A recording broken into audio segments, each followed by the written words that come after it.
Welcome to the Total Wireless Store, where total confidence awaits. My wife loves when I DJ our car rides, but overages get in the way of my groove. Don't worry. You got this with Total Wireless. Right now, get 50% more data when you bring your number to any qualifying service plan starting at $35. All in the nation's best 4G LTE network. Wiki, 50% more? Now go find that perfect DJ name. New York. Discover the Total Wireless stores and get total confidence. The latest phones, the best network, all at great prices. Ends January 2nd, 2019. $35 plans and up. Excludes ports from TracFone Wireless Inc. brands. Terms at totalwireless.com. Blog Talk Radio. Yeah. I'm gonna try something different on this right here. But I know y'all gonna feel it, cause I know y'all feel me. It's some real shit right here. You know what I'm saying? I ain't never did it like this before. Check this out. I'm the kind of G that everybody knows. What's up, dog? But I'm so low-key when it comes to hoes. I never break the rules, and that's just how it goes.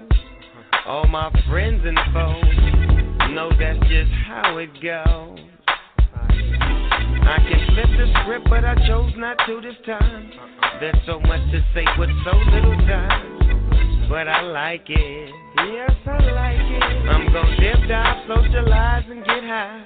I wish my people had other ways. I'm thankful that a brother's paid, but how can I be happy? My hair is still nappy. I miss my grandpappy. I wanna do right, but the world is wrong. That's why I'm singing this song. I'm trying to stack a dollar, pop my collar while I'm singing my song. Y'all niggas better leave me alone. I think y'all better leave me alone. You better leave me alone. I'm trying to stack a dollar, pop my collar while I'm singing my song. You bitches better leave me alone. I think y'all better leave me alone. You better leave me alone. There's so much going on out in the world today. All these ladies, players, gangsters, suckers. I get caught up sometimes, some of the people I hang with, they turn out to be snitches, bitches, yeah, they switches. But you know, like I know, I can't stop doing what I got to do. I'm gonna keep doing what I got to do. You know, everywhere I go, the game is the same. People looking at me want me to say something, want me to do something, but I don't know nothing. If I ain't getting paid, I can't drop no rhymes. I can't do nothing from you no more. I ain't got that kind of time, and they know. I'm trying to stack a dollar, pop my collar while I'm singing my song. You niggas better leave me alone. I think y'all better leave me alone. You better leave me alone. I'm trying to stack a dollar, pop my collar while I'm singing my song. These bitches better leave me alone. I think y'all better leave me alone. You better leave me alone.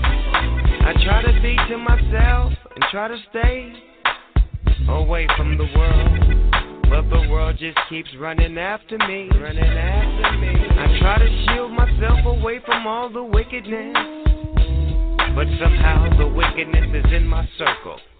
What am I to do? I try to ask God to help me get through this. What am I to do to this? Just do this, let's do this. So I continue to mash day by day.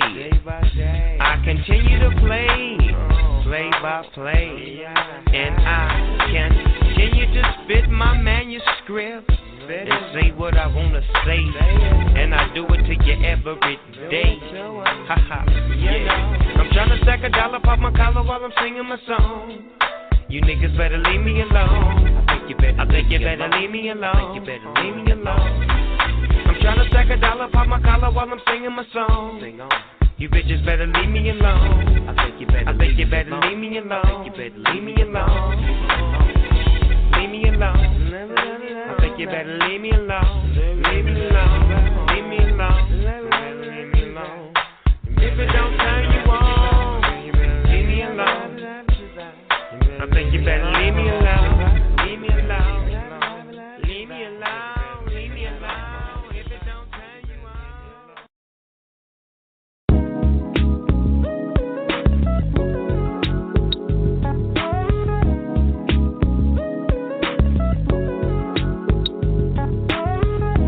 If you're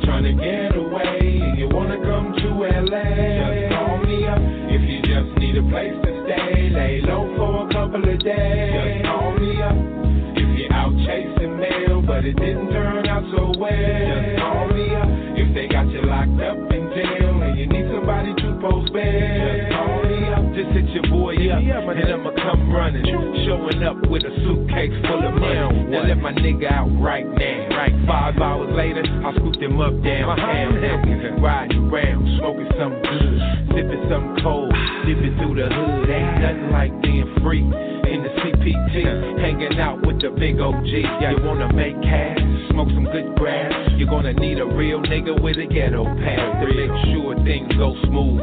Make sure you eat some good food. Oh no, my nigga, they cool. They just visiting from out of town. Here to buy some clothes, low lows, and cop a few pounds. Dangerous grounds is all around, but you know I never let you down. Just call me up. Around here you gotta watch your back if you don't want to get jacked. Just call me up if you're just trying to cop a sack without somebody filling your cash. Just call me up if some niggas ain't acting grown and they just won't leave you alone. Just call me up if you're just trying to get back home, but you're caught up in the danger zone. Just call my nigga, hold on, we coming real soon. With some big guns and a gang of goons. Show up, think the fools got nervous. Then watch this walk you out like the Secret Service. Not one shot fired, nobody hit.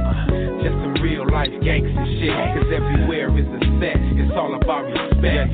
So what you better do is get you a vet to make sure that you walk right. And when you come to LA, just to play it, don't lose your life. Ain't no snatching chains, no kind of hate. Anytime you with my clique, then you straight. Don't have to wait, everything is free. And everywhere we go, it's all VIP. Just call me up if you wanna have some fun and don't have to worry about no one. Just call me up, chill under the Cali sun without nobody pulling a gun. Just call me up if you're trying to get in the club, but they just won't show no love. Just call me up if you wanna buy some drugs, but you just don't have no plug. Just call me up, pick up the phone, see if I'm home. What's good? You say you need to get you a zone. Well, I'm gone. Broke niggas live life scorn, but me, I'm in that Cadillac blowing the horn. Just waiting on my cheddar, a real go-getter. The only way to live life more better is to hustle hard. You gotta be smart, and when the time comes, just play your part. You're gonna be rich as a motherfucker with bad bitches in the end. Cause independent always wins. Fuck going to a 9 to 5. Living all of my lives to a boss who don't treat you right. I'd rather think it, make it, sell it myself. There you go. Only the owner get to claim the wealth. Get shelved if you want to.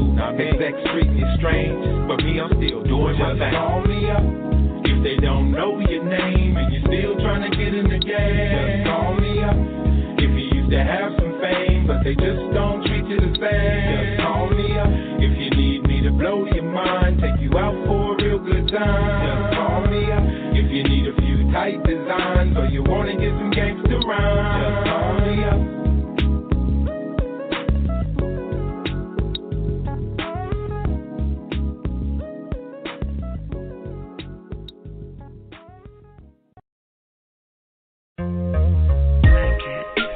What's up, y'all? It is the Poetess, and you are tuned in to the G-Lew Show, Westside Wednesdays.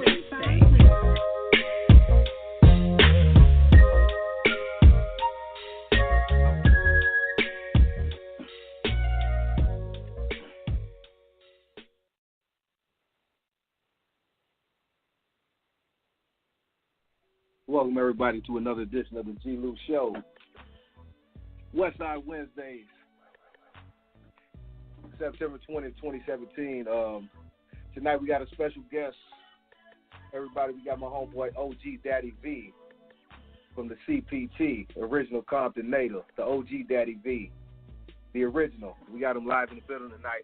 Everybody bear with me. I'm having some few technical difficulties with my microphone. My Skype thing is kind of tripping for the minute, so we're going to get that fixed in a minute. But so bear with me on that. But if everybody can hear me, I'm going to bring in my special guest, what either my homeboy OG Daddy V, if he's out there. Daddy V, what's happening, homie? What's up with you, player? How you doing, sir? Can y'all? Oh, I'm good. Y'all can hear me? Hello? Yeah, can you hear me? Can you hear me good? Oh, yeah, I got you. Can you hear? Okay, because I'm having some difficulties with my main microphone, so I had to switch it up. But I just want to make sure you can hear me and everything. Yeah, you clear. Okay, for sure, man. Welcome to the show, man. Thank you, sir, for taking the time out to bless my platform this evening, sir. How you doing this evening? I'm good. Shit, I came in right on time, fresh back from a job. You know, I got to be getting it in. I'm OG, man. I got to work it out, man. Hey, Daddy V, man, I got to say before we start this show, man, you one of the original, like, #1 hustlers, independent hustlers I've seen, man. Like over the years, man, probably 30 years plus, you've been doing it, man, like, independently, you know, on a local scale to a nationwide scale to a worldwide scale, man. They know Daddy V all the way from the CPT all the way to Japan to the Thailand, man. I mean, Daddy V, man, you know, before we get started, man, just I just want to give you props on that, man, because I've been fucking with you for a long time, man. You know what I mean? Following your movement, what you've been doing. I know you was putting it down at the Compton swap meet years and years ago. Right. And I know you were renowned. You did your thing with Snoop Dogg. You took it to Japan, you know, by yourself. It wasn't like you had no label or no riding behind Snoop Dogg. You was doing your own tours way in Japan and Switzerland and Germany and all these motherfucking countries, man. You know, Daddy V, just before we started off, I just want you to introduce yourself to the people, man. Let them know who the OG Daddy V is for the people who may not know, or like you say, the new booties out there who may not know who Daddy V is, man. Introduce yourself to the people, man, for me, please, homie. Right. Well, first of all, thank you for the compliment. You know what I mean? It's all good. Yes, sir. It ain't nothing but grinding. And, yeah, like you said, it started back in the 80s, you know, when I first started listening to hip-hop, because I am OG. I'm 50 years old. I just turned 50 this year. Right. So, Preach. you know, nigga been putting it in. You feel me? So, and I'm still like a young teenager with this shit. You know what I'm saying? So, the fire's still lit. It's just your body just aged. But, you know, the fire is still lit in me. I'm still like a youngster when it comes to the game because I'm still trying to figure it out at the age of 50, you know, as far as still controlling my legacy to the end and then handing it off to my sons and my daughter. You know, that's the whole point of not really being signed to nobody because I don't want nothing I've done on this earth for my kids to have to go fight somebody else for it. Like, this my daddy shit. Give it here. Like, nah, they ain't going to go through that. Right. They going to just own my stuff regardless. You know, it ain't too many people they going to have to go find. Ain't no people really they got to go find. You know, God forbid, when I do check out, we all got to check out and leave this earth. When I do check out, you know, they going to have control of their daddy's life. You know what I'm saying? Because I put in work like a motherfucker, and I got it all. You know, everything from the 90s, I still have it. The CDs, the tapes, I'll just say the tapes, the records, the CDs, because that came third. You know, it was records, then tapes, then CDs. Now CDs playing out, and I got MP3s now. Ain't that a bit? So it's been a nice journey, man, and I'm just getting started. Right. You know what I'm saying? Daddy V, how a player, man, can be, because this is a new age hip-hop, you know, for the people out there, man, you know, youngsters and all that want to say niggas old and all this. Tell them, man, how hip-hop is really just, that's the thing about hip-hop, how it keeps us young, man. You know, how people can be like you, 50 years old, and other cats, Snoop Dogg, man, still doing it to the fullest, man. We don't get old in this hip-hop shit, man. But tell them, man, how you can be 50 years old and still pushing, man, and doing your thing, you know what I mean, all gas, no brakes, man, you know, and pushing it like you still a youngster, man.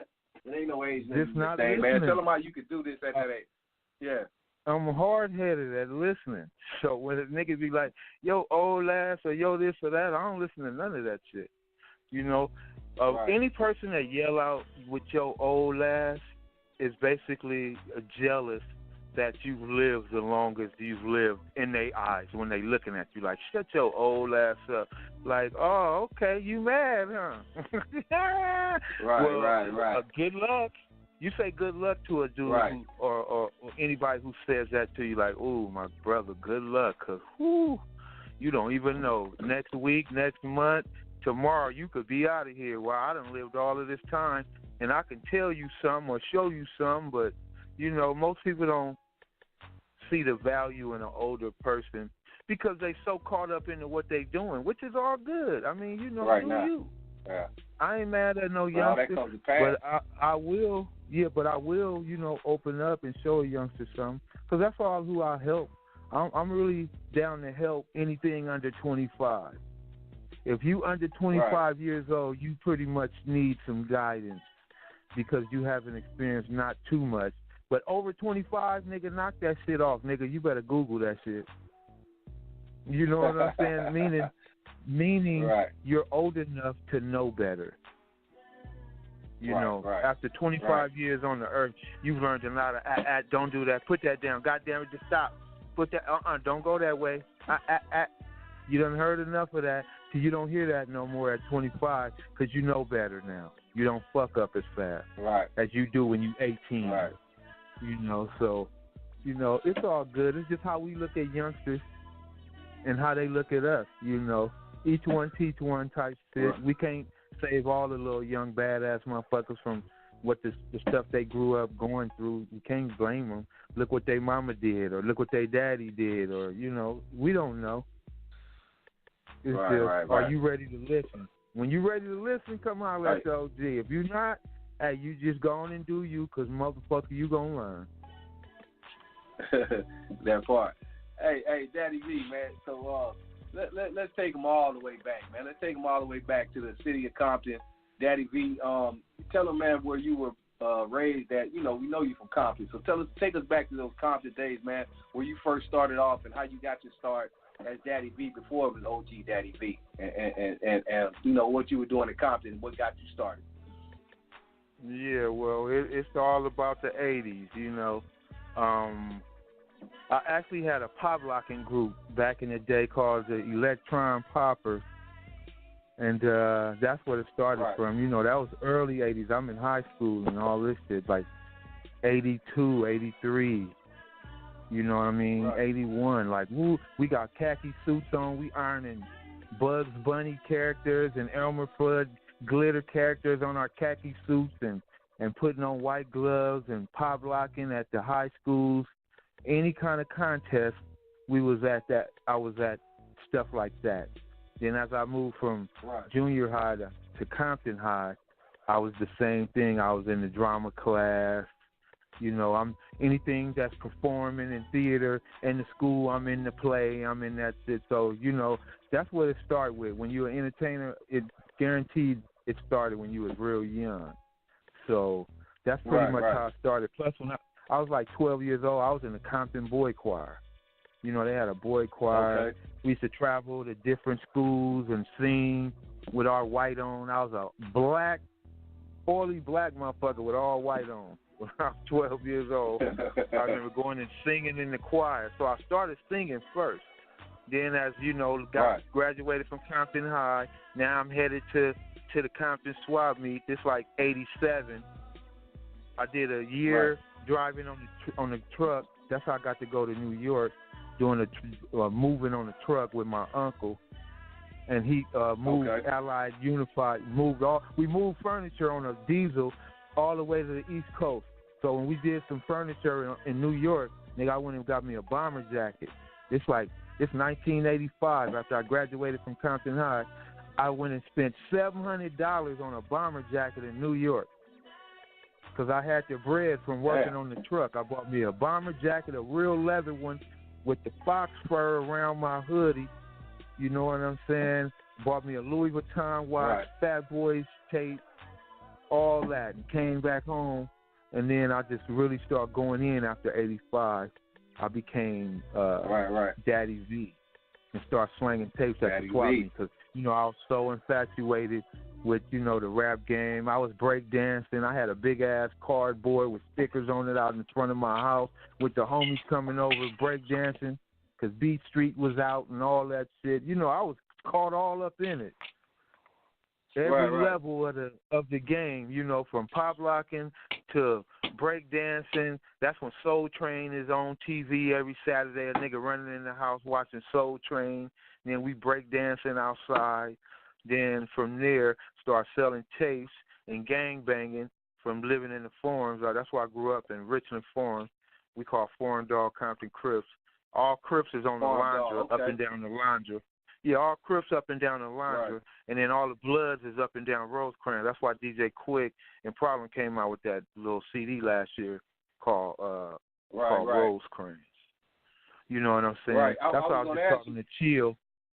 I was just talking to Chill from Compton Most Wanted. We was just talking the other day. I was like, cuz, we need to do something called it a Laundra. You know, we need to do a Laundra CD. You know what I'm saying? Then all the niggas that grew up and down Compton Boulevard, Palmer Block niggas, and who else? Hollywood and all of them kind of niggas. They can make they can do a Compton Boulevard CD because them the three main streets of Laundra, Compton Boulevard, and Rose. El Segundo, kind of, but not too much. But Rosecrans is the business. That's all Pyru up and down that motherfucker. But up and down the Laundra, it's all Crib niggas. So, you know, welcome to the city. Okay. That part. Hey, I was gonna ask you too, man. You know, back in those days before that, how was it? You know, even with you getting into the music, how was it not being caught up? Like you said, you wrote with Farm Dog. Everybody was affiliated in Compton, but how was it? Was you able to push the music and not get too caught up in the gang thing and all that? Because I'm sure at that time, you know, in Compton, gang culture was taking over real heavy. You know what I mean? So how were you able to, you know, represent your neighborhood but not get too caught up to where it sucked you in? Because, you know, a lot of people got taken out of here or got all day in the pen, you know. So how were you able to separate that and do your music thing and not get too caught up in the gang life? Exactly, because it's the same like in every neighborhood. In every hood, it's guys that the hood look out for and you know, shield against all of the dirt that goes on in the hood. Like if it's time to go do a drive-by or something. You know, I'm the entertainer of the forums.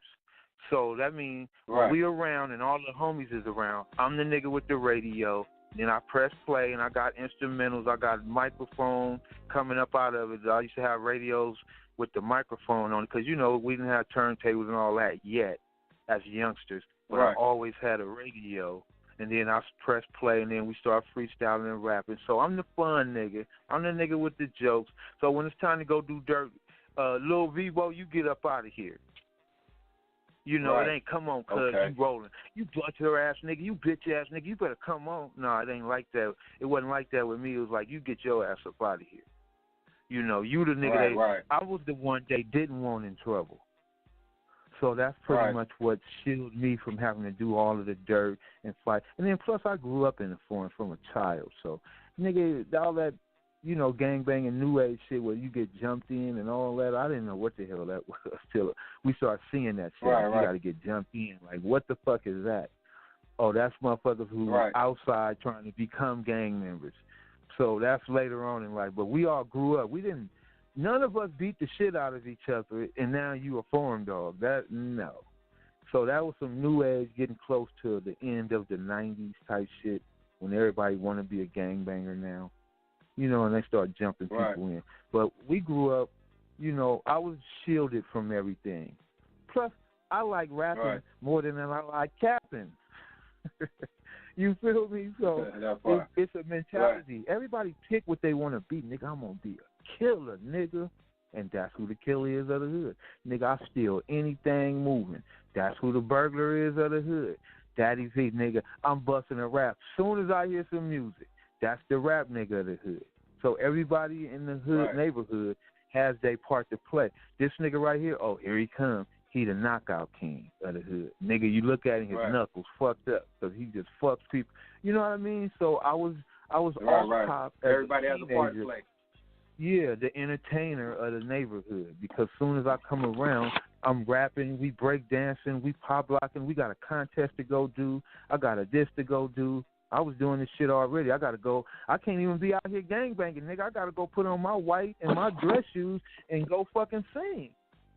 You know what I mean? So you are what you want to be. So I wanted to be an entertainer from a youngster. I didn't want to be a gang member. I just grew up in Compton, And at 12, 13, 14 is what's up, cuz. Hey, come here, nigga. Where you from? Where you at? Hey, where you from? And it's time to pick. So in Compton, you either two things. You either a nerd who gonna go to college and they don't fuck with you and make you gangbang, or you are a gangster.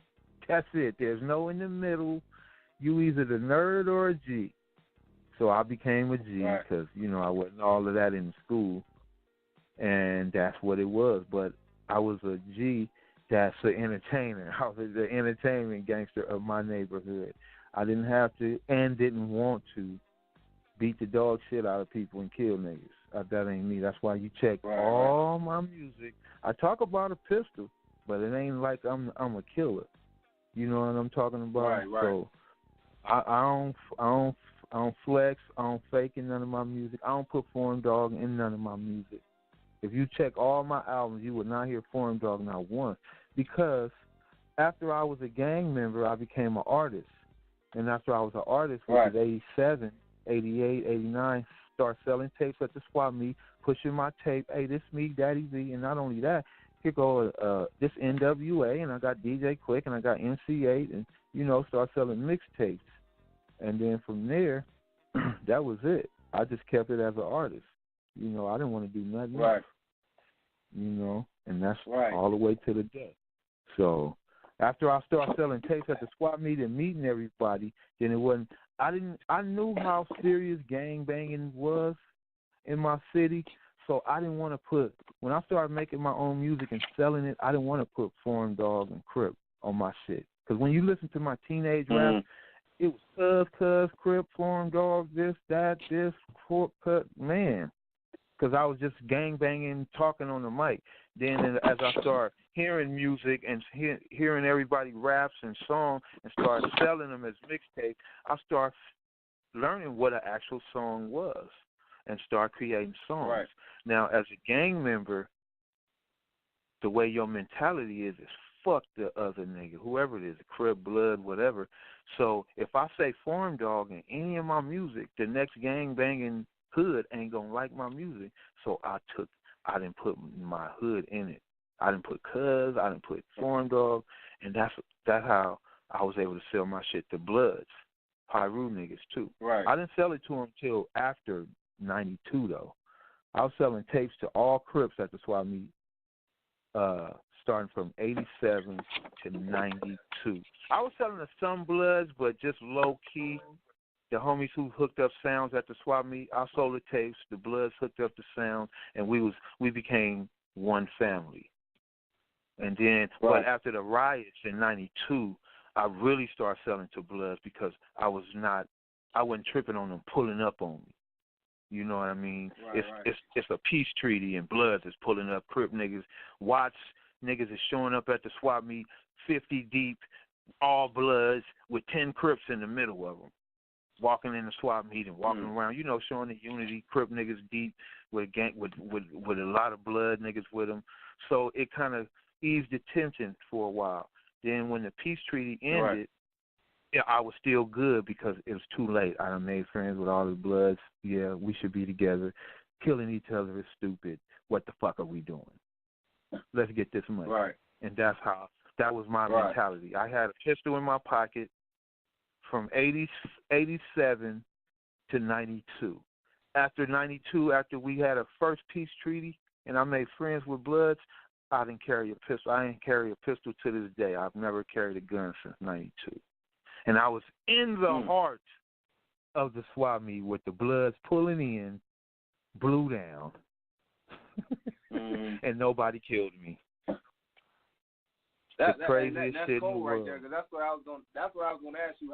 First of all, how did you, Daddy V, get started doing your thing in the Compton spot? Like, how did you get started even selling the swap meet, get your spot over there, and become known for doing that? And how were you able, like you just kind of spoke on it, but how were you able to start off doing that without any problems, or people coming up saying, or like you say, enemies knowing you for Farm Dog, that's Daddy V, and not being any problems for you to, because you did it for a long time. Like you were out there for a long time. That was 12 years. Doing your thing. You got known for that. Yeah, I mean, how were you able to do that from the beginning? Right, yeah, how were you in able the to heart, do that from like the beginning? I said, in 87 when it was, woo, I was watching niggas shoot each other and kill each other and fight each other right while I'm sitting on a pole with a suit with a tape case with tapes in it, just sitting there waiting on the next cars to pull up. I went to the swap meet to buy me some clothes. That's where everybody wants, to buy our school clothes and whatever. But I knew that's where all the traffic was. That's where everybody go from all over Compton, and I can sell to different people. So I start going, especially on every weekend of the 1st and the 15th. Remember when the county days was out back then?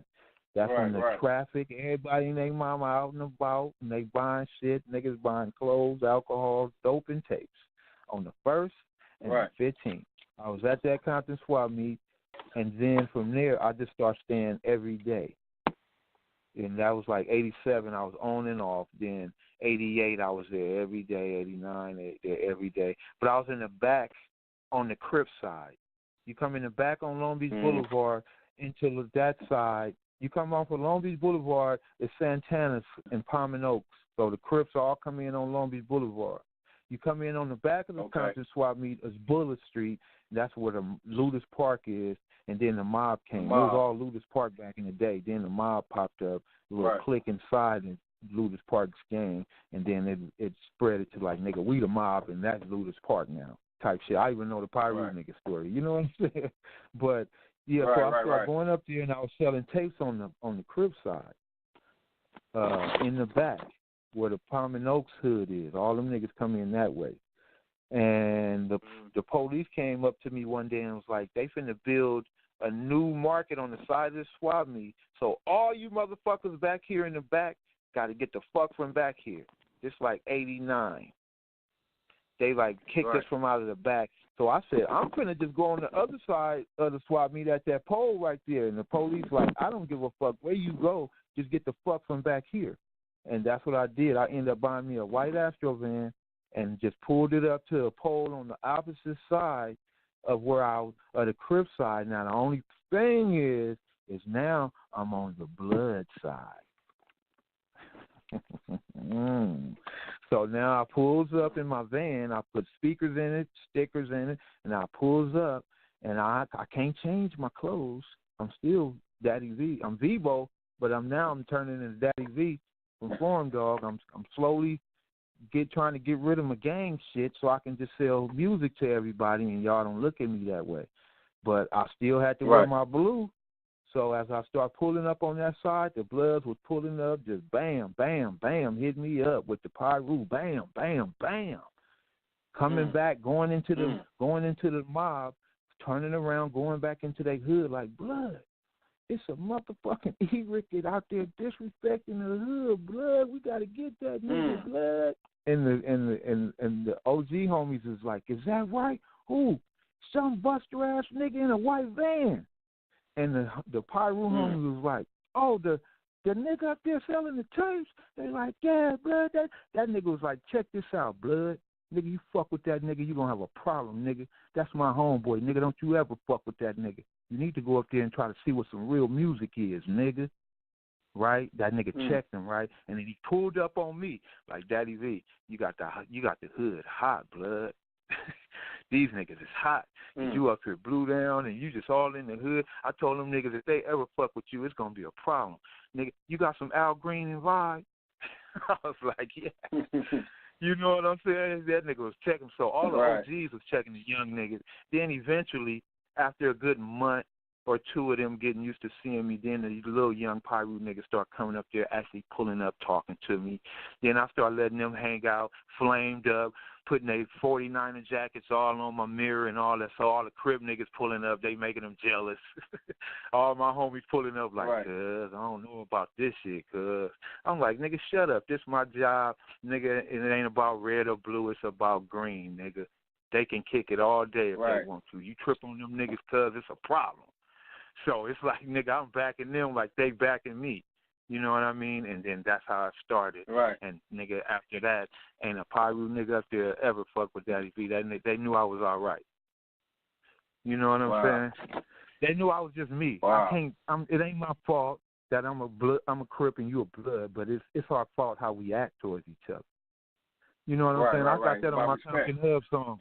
It ain't my fault where a nigga was raised, but it is our fault on just how we behave. Compton Hub or something. I said something like that. It ain't our fault where we raised, but it is our fault how we behave. So that was my motto. I had to preach it to all of them niggas up there.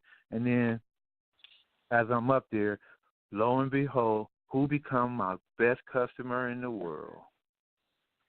Marion Suge Knight. Nigga should, because I'm right there in the mob. Right in the death row time, 92. The Snoop started blowing up. Him and Warren G.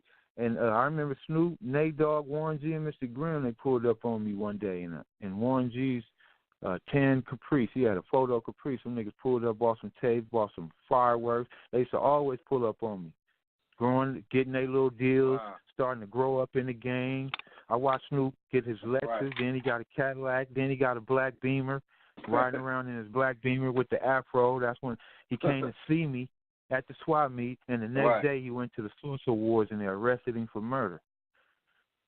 You know what I'm saying? He had seen me the day before with the afro out, pulled up. Everybody used to trip out. Snoop pull up on me all the time. Everybody go crazy. What? Warren G pull-ups, twins, little half-dead. All of them. They was all little youngsters coming up there. Everybody had to come to the Compton SWAT meet. That's where you had to go if you got some heart. That was the main spot. You know what I'm saying? If you got some heart, nigga, you got to go to the Compton SWAT meet. If you a real gang member, nigga, you got to suck that shit up and go in there and nigga show them you from woo-wah, what up, nigga? So that's it. Yeah. Man. I watched them all. But yeah, that's who ended up. Kid came up there, pulled up on me the first day he met me, and bought every tape I had. He spent like $600. Bought all my tapes, everything. And people start pulling up like, let me get this, let me get that. I'm like, nigga, I'm closed. They're like, what? You closed? What you mean? Nigga, closed. Nigga, shit, just bought all my shit. What? After that, nigga, I went. He's asking for personal shit. I start going up to death row. Everybody thought I was finna be on death row. Daddy V, what you doing up here? Daddy V, you finna be on death row? Daddy V, you finna? Nah, nigga, shut up. I'm just here to tell this nigga some tapes. But I did have my tape on me to let and he set up some studio time for me too. I could have did something, but I didn't even go. I went to the studio and I didn't even do nothing because I knew if I did a song in his studio, he owned it. And I was on some. I want to be like Eazy-E back in the day, so I never did shit with him because I wanted to own my own shit. I was already setting my ways before when I met Suge. When I started running with Snoop. Suge became my best customer. Snoop ended up in the end, fast forwarded to the day, become my best friend. You know, because I'm right there in the mob, so I'm selling to them niggas. When Suge got into it with Snoop, I had to stay out of the middle, but I ended up going with Snoop because I'm a crook. You know what I'm saying? Suge invited me to everything, but everything that I went to with him, nigga, it was blood, blood, blood, blood, blood. What's up, blood? You know what I'm saying? And I'm blew down. All of them looking at me like, Suge, let him come. And so, you know, I'm that's how I met Pac. Going to all of the shit. Suge let me come because I'm his personal tape man. You know, I used to make that nigga 60 cases of tapes. Every time, every Tyson fight, every time it was time to go to anything big. I got tickets and flyers of the Murder Was the Case premieres. I went to all that shit, and I wasn't even with Snoop. I wasn't even his homie yet. We knew each other, and he was coming to fuck with me. Yeah, Yeah, I was tight with Suge first. Were you there, Daddy V? Were you there when they did the California Love video right at the Compton SWAT meet? Nigga, right there, nigga, they made me move my van. Nigga, I was pissed off, and then I should have fought for it because in the California Love video, they got a lowrider, a 6'4", sitting right in the shot where my van was. And I was like, because when I first pulled up to the SWAT meet, I'm there every Saturday, never missed a Saturday, nigga, at 11 o'clock, and I'm on time. Like, damn, I'm like, pull up, nigga, it's a motorcycle police sitting in front of my spot. Like, what the fuck is this? Then I look over, they got Pac's Rolls Royce parked over here and his Benz with the cones by it, and then I see the truck and some shit like, oh, they finna shoot something? What the fuck? So I pulled over. You didn't know they were going you didn't know about it? Nah, I didn't know. Niggas, what the Death Row gonna contact me and tell me they gonna be in my spot? Hell no. Right? So I pull up like, this some bullshit. What the fuck? This my money day. Damn, I'm about to miss my money. because I get like $600-$700 every Saturday. That's nigga in the '90s with 4-5 niggas selling tapes. Nigga, that was some money. So I pull up, I park over onto the side, and then I'm like, damn, this finna fuck my shit up, right? And then I see a white van with tinted windows in a long ass white van. And then the window come down, it's a gang of bitches in there, and I look, I'm like, damn, that looked like Dre in there. Nigga, so I get out of my van, I go over to the van, I knock on the window. They roll the window down, whoop, there he is, Dr. Dre in that bitch on the low, nobody know. I'm like, hey, what's up, Dre? He like, what's up, homie? I'm like, man, y'all in my spot. You know, I feel my taste right here, man. Saturday, my day. He like, oh, man, that's my bad, man. We about to shoot this California Love video. Woo, woo. I'm like, right.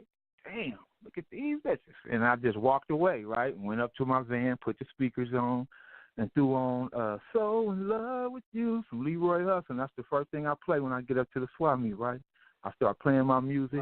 Boop. There go the van door. Dre, get out. Everybody, yo, that's Dr. Dre. Because he in there low key, right? So as soon as I start playing my music, boom, he get out. Here he come. He come up to the van. What you got? I'm like, raps, all these woo-woo. He like, give me your 3 best. I'm like, oh, okay. Boom. Pulled out 3 of them, gave them to him. He like, how much? I said 3 for $20. He like, all right, boom. Hand me the bread and walked off. I looked, boom. Oh, $400? Oh, yeah, nigga, y'all can stay. Go ahead, cuz I ain't even tripping. You know what I'm saying? I'm going to go on and relax for a minute. You know what I'm saying? Right. Shot a nigga a quick 400. Like, good looking, church now. Then that little while later, should pull up, park all of them. They got all of the shit out there. And, you know, I had a grand old time. Right. But didn't get in the video. I never took pictures of Pac because I always seen, because I go take Suge tapes everywhere, private airport, private spot where he kept his cars, whatever, right? And I just seen him, and he just nod, that's it. Because back then, you know me right now, I'm a picturologist, you know what I'm saying? But during them days, I see Easy all the time. So I never thought to take a picture with Easy or Pac. That's the only 2 niggas I always think this day that I should have been on them niggas a little bit more. Because I chopped it up with him once. But I didn't give it was so many Pyru niggas around, and I'm the only Crip. And you know what I'm saying? And I ain't got a camera. Even if I had a camera, like, hey, could you take this picture of me and Pac? Niggas be like, blood, fuck you. You know, Suge was the homie. And Neckbone, Heron, Bunchy, all of them niggas Pac was talking about. Them was all of the homies. And but that was it. And they 30 deep, so all the rest of them niggas like, fuck that crab ass nigga. You know, they didn't show me no open arms. Cause I'm one deep. I'm blue down. Like I ain't changing. I used to go take Suge tapes, and I'd be like, I gotta go, y'all. I'm finna go take Suge some tapes.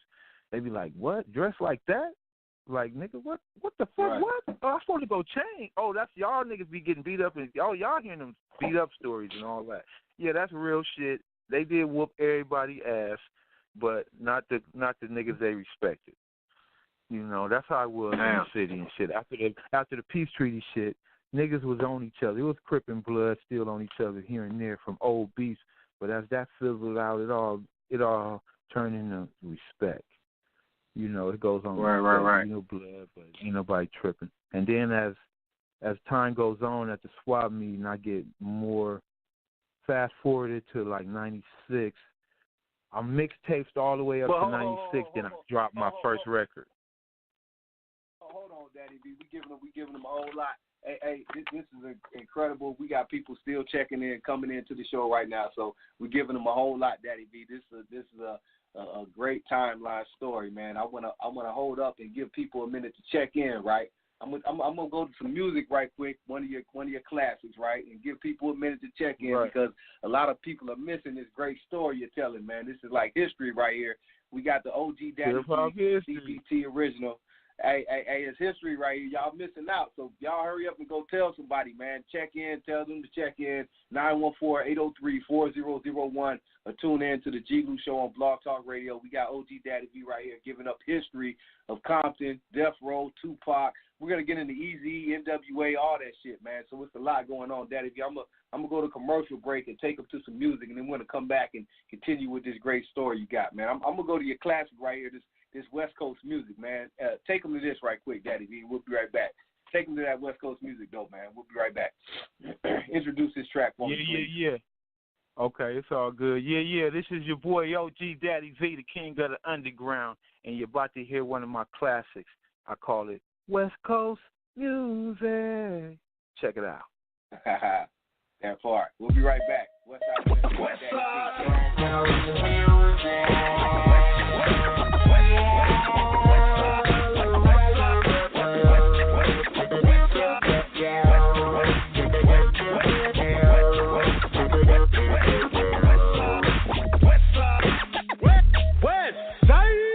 West Coast is the place where I'm from. We having fun to West Coast music. This one's for you. When you're in the hood and you're feeling good, just listen to West Coast music. Gotta keep it true. Living where the palm trees are tall. Low and riding home. Having a ball, listen to West Coast music. This one's for you. When you're in the club, off drinking bud, just listen to West Coast music. I thought you knew. I got to have it like a rap. Every time I saw Eazy-E, I had to grab it. Popped it in and press play.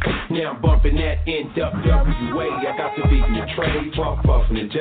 Love dipping in switches all through LA. Going front and back and side to side. With nothing but the West bumping in my ride. No pride when it come to this here. I just turn it up and put it in your ear. Drink me a beer, smoke me a blunt. Ride down the street and let the system thump. It's the big drum beater coming up your block, subbing like a motherfucker. Switch is hot, yeah, my system nice, my pocket's fat, and I'm always bumping that. Yes, that is the place where I hang, where everybody claim a gang and twisting on things, listening to West Coast music. That's what I do when I'm on the grind and I'm feeling fine. I listen to West Coast music. Gotta keep it true. Riding on a bus or a train, or flying high on a plane. Just do your thing, listen to West Coast music. This one's for you. When you're feeling sad or you got it bad, just listen to West Coast music. It'll get you through. Now let's all give a toast to that big badass motherfucking West Coast. Here's to one tough cook, yeah. To the ones that bump you that gangsta boogie. That Snoop and Dre in the Lolo lady. Bumping Toddy T and Mix Master Spade. So I'm not trying to be rude, but could you cut that bullshit off and put on some Ice Cube? E40 and the Click. Play some Too Short or some DJ Quick. Play some MC Ren or Doug C. Matter of fact, keep it G and play some King T. Compton Smoke, back into none. Tupac, one of the hardest niggas under the sun. We number one. Need I say more? Now, what you bumping on your stereo?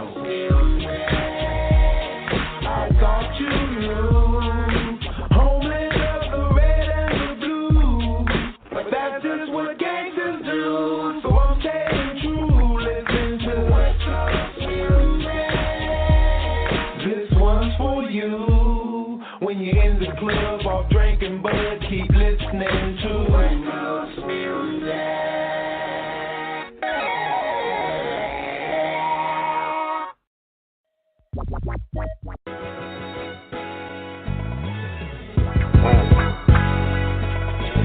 Right now, motherfucking Central Avenue. Right now, motherfucking Central Avenue. Hoping the police don't gamble you. Motherfucking Central Avenue, Central Avenue.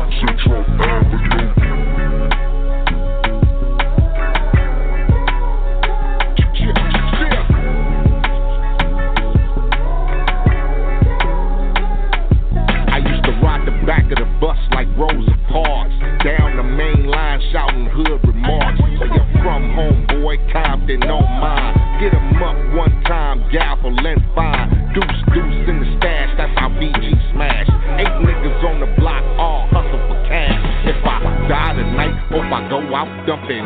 You only live once, I ain't dying for nothing. That's the streets nowadays, young guns and strays. Another sip on the cup, niggas lost some days. Henny in my lap, I'm so loaded. It's the gas, we no slowing. Don't let my niggas find you, yeah. If they do, they won't leave no evidence. Don't let my niggas find you, yeah. If they do, it go down on Central.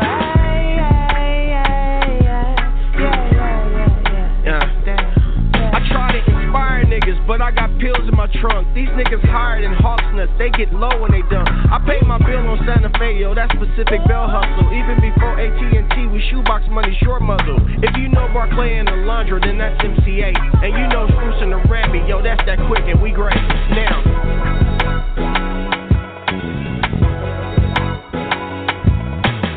Riding down motherfucking Central Avenue.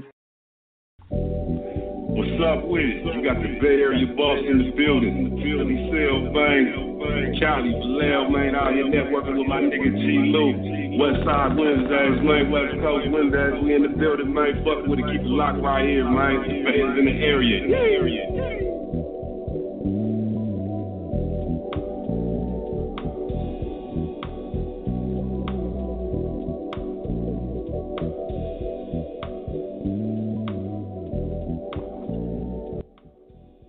Yes, sir. You back live with G-Lew on Westside Wednesdays, the G-Lew show with my guest, the OG Daddy V, man, straight out of the CPT original, man. It's going down in a real way.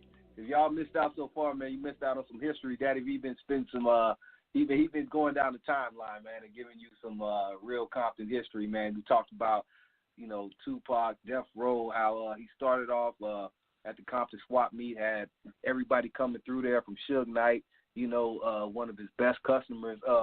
That's a great story right there. I want to ask you too. I want to go back a little bit. What was your relationship with the late great Eazy-E? Because you know, at that time, I know you started doing your thing at the Compton swap meet. But how did you feel about, you know, Eazy-E and NWA taking off and putting your city on the map in a major way nationwide and just taking over hip hop? And how was that for you? You know, being that you were right there.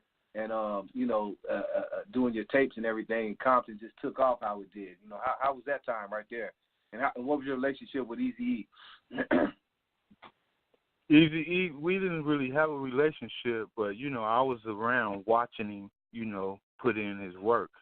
I actually did a show with him before at the Coolin' in Compton concert, the first and ever show in Compton, you know, with NWA, KRS-One, Public Enemy, Curtis Blow, Doc Box and Be Fresh, my homegirl Lollipop, and me and DMG and Daddy V. It was DMG and it was actually Lollipop. She had the show, but she was scared to do it by herself, so she called me, and I had DMG come in and do it. We do it with her. And that's how we ended up getting in that show. And we kicked it literally under the stage with Eazy, Big Man, the Twins, Ren, Yella, Cube, all of them under the stage for a long-ass time. And I never took no picture with them. That's why I said I don't know why we wasn't looking at them like that as artists that, you know, I need to, you know, I never knew Eazy was going to check out his life early or whatever. So I wasn't thinking about getting no picture with the man. But, boy, do I miss not having a picture with the super icon. You could just take pictures. I know back then it wasn't like, you know, taking pictures. It wasn't, you know, it wasn't going down like that back then in them days. Yeah, and we didn't have pictures and all that. You know, you would go and buy a throwaway camera, and when you snap it, you have to push your thumb and roll the film to the next one and all that old kind of shit back then. But, I did a show with Eazy. You know, I went to a lot of his concerts. You know, he did a concert at the Palladium. I'll never forget that one because it was a super fight. You know what I'm saying? So he used to come to my hood, to the forums, and gamble with Ken Dog, one of my OGs from the hood. I remember him pulling up to the school, jumping out in his Suzuki Jeep, and shooting dice with Ken Dog shit, I was like, what the fuck was I? I was like 16, 17 or some shit. You know what I'm saying? Right. I was young as fuck, you know. Right. And as he started going, that's what made me respect him, because as he sold those records, he was coming to the Compton Squad, me pushing him and all that. And then as NWA blew up, that's what my mark was. I was like, I want to be like Eazy-E. I want to own my own shit. You know what I mean? And that was like already set, like 92, 93, 94, because that's when they was blowing up. Then they had already blew up, but then they started getting into it with Death Row and all of that shit. So, yeah, I fuck with him. He came through the hood and all that. Right. How was that time, though, when the divide came, when, like you said, you had the Eazy Death Row thing? It was already, we know, Compton, Crips, and Bloods, and you know how the separation. But how was that, like, from a street standpoint, and like when that kicked off? Was it a divide in Compton, or was it niggas just still doing their thing? That's their shit, or was it really like kind of crazy around that time? It was just far as getting the people crazy. in the streets taking sides or whatever. No, the people we was already, the system was the system already. It was already Crips and Bloods and gangbanging and all that. But as far as Death Row and Eazy-E them getting into it, it had just started. It was just starting, you know, because Ruthless Records was already the shit. You know what I mean? And Death Row is blowing up now. And Dr. Dre had to come in, and when he came in, he brought Snoop in, and Snoop come in dissing the shit out of Eazy, and we all like, damn, who is this nigga? But he tightened them up. Right. You know what I'm saying? Right. With your mama and your daddy hollering, baby, just to let you know, because nigga, I'm jamming that shit too. I'm like, damn, this is Ruthless, but damn, this shit knocking right here. I'm just like a fan like everybody else. Like, damn, they get into it. I remember the day Eazy-E was arguing on the radio with Daz. See, that's what I'm saying. I remember that. It was going to start building up. Like, nigga, fuck y'all and fuck y'all. It was getting to it. And then out of nowhere, bam, Eazy-E is sick. And he killed all of that shit. And then we went into what? Bam, he gone. Like, what the fuck? It happened that fast. The beef was there. Eazy was sick. Eazy dies. Death Row, nobody to beef with. Dr. Dre is the shit. Bam, the rest history, because they swept through everything. Like, who can fuck with them? Who can even, what competition can even, they the realest motherfuckers from the street putting music out. So the competition was gone. If Eazy would have stayed alive, there wouldn't have been no Death Row Bad Boy beef, because it wouldn't have never even got to that. It would have been a Ruthless Death Row war.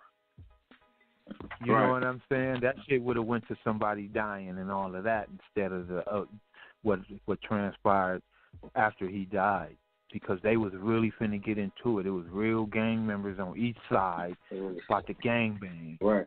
And then when he got into it with Death Row, got into it with Bad Boy, it was down there like almost like it ain't even fair. Because Puffy is a straight player, businessman, and Suge got a straight gang army. You know what I'm saying? And when Tupac got with him, it was like, I saw the backup, you know what I mean? He had so much backup that's why his voice got stronger and harder in his lyrics, to where, like, nigga, I'm running this shit. Right. You know? Right. And on top of that, take us to where, like you said, we're speaking on Pac. Fast forward a little bit to where, okay, you know, Pac gets killed and everything, and the whole Death Row thing kind of goes where it goes. You know, what was the climate out on the streets then? Because, you know, Compton, once again, this is a Compton thing. All this is going around in Compton pretty much, you know. So Pac gets killed. We got the war going on in Compton. We got separation again. Like you said, the politics are already in place. But what's going on at this point with you, what you have going on at the Compton swap meet and seeing everything transpire? Because I'm sure you got to see everything front row seat, you know, as it all goes down from the Death Row Ruthless to now the Bad Boy thing, but now Pac gets killed, and we know, we don't want to get into everything, but we know what was going on inside of Compton, you know, in the wars that set off, you know, with the South Sides and the mobs and, you know, all this stuff going on, the separation once again. what was going on at this point in what you had going on at the Compton Swap Meet? Well, shit, I was still knee deep, into the streets. Pushing the CDs. CDs was coming in. It wasn't even CDs out yet. I was dissing people pulling up. Hey, you got CDs? I was grabbing my nuts. Talking about, you CDs? Right. Because I'm still pushing tapes. I got a van full of tapes, and y'all talking about a fucking CD. What the fuck is that? Right. You know what I'm saying? That's when CDs is coming in. Yeah, so that's happening. The gang banging shit is still going on, but it's getting better and better.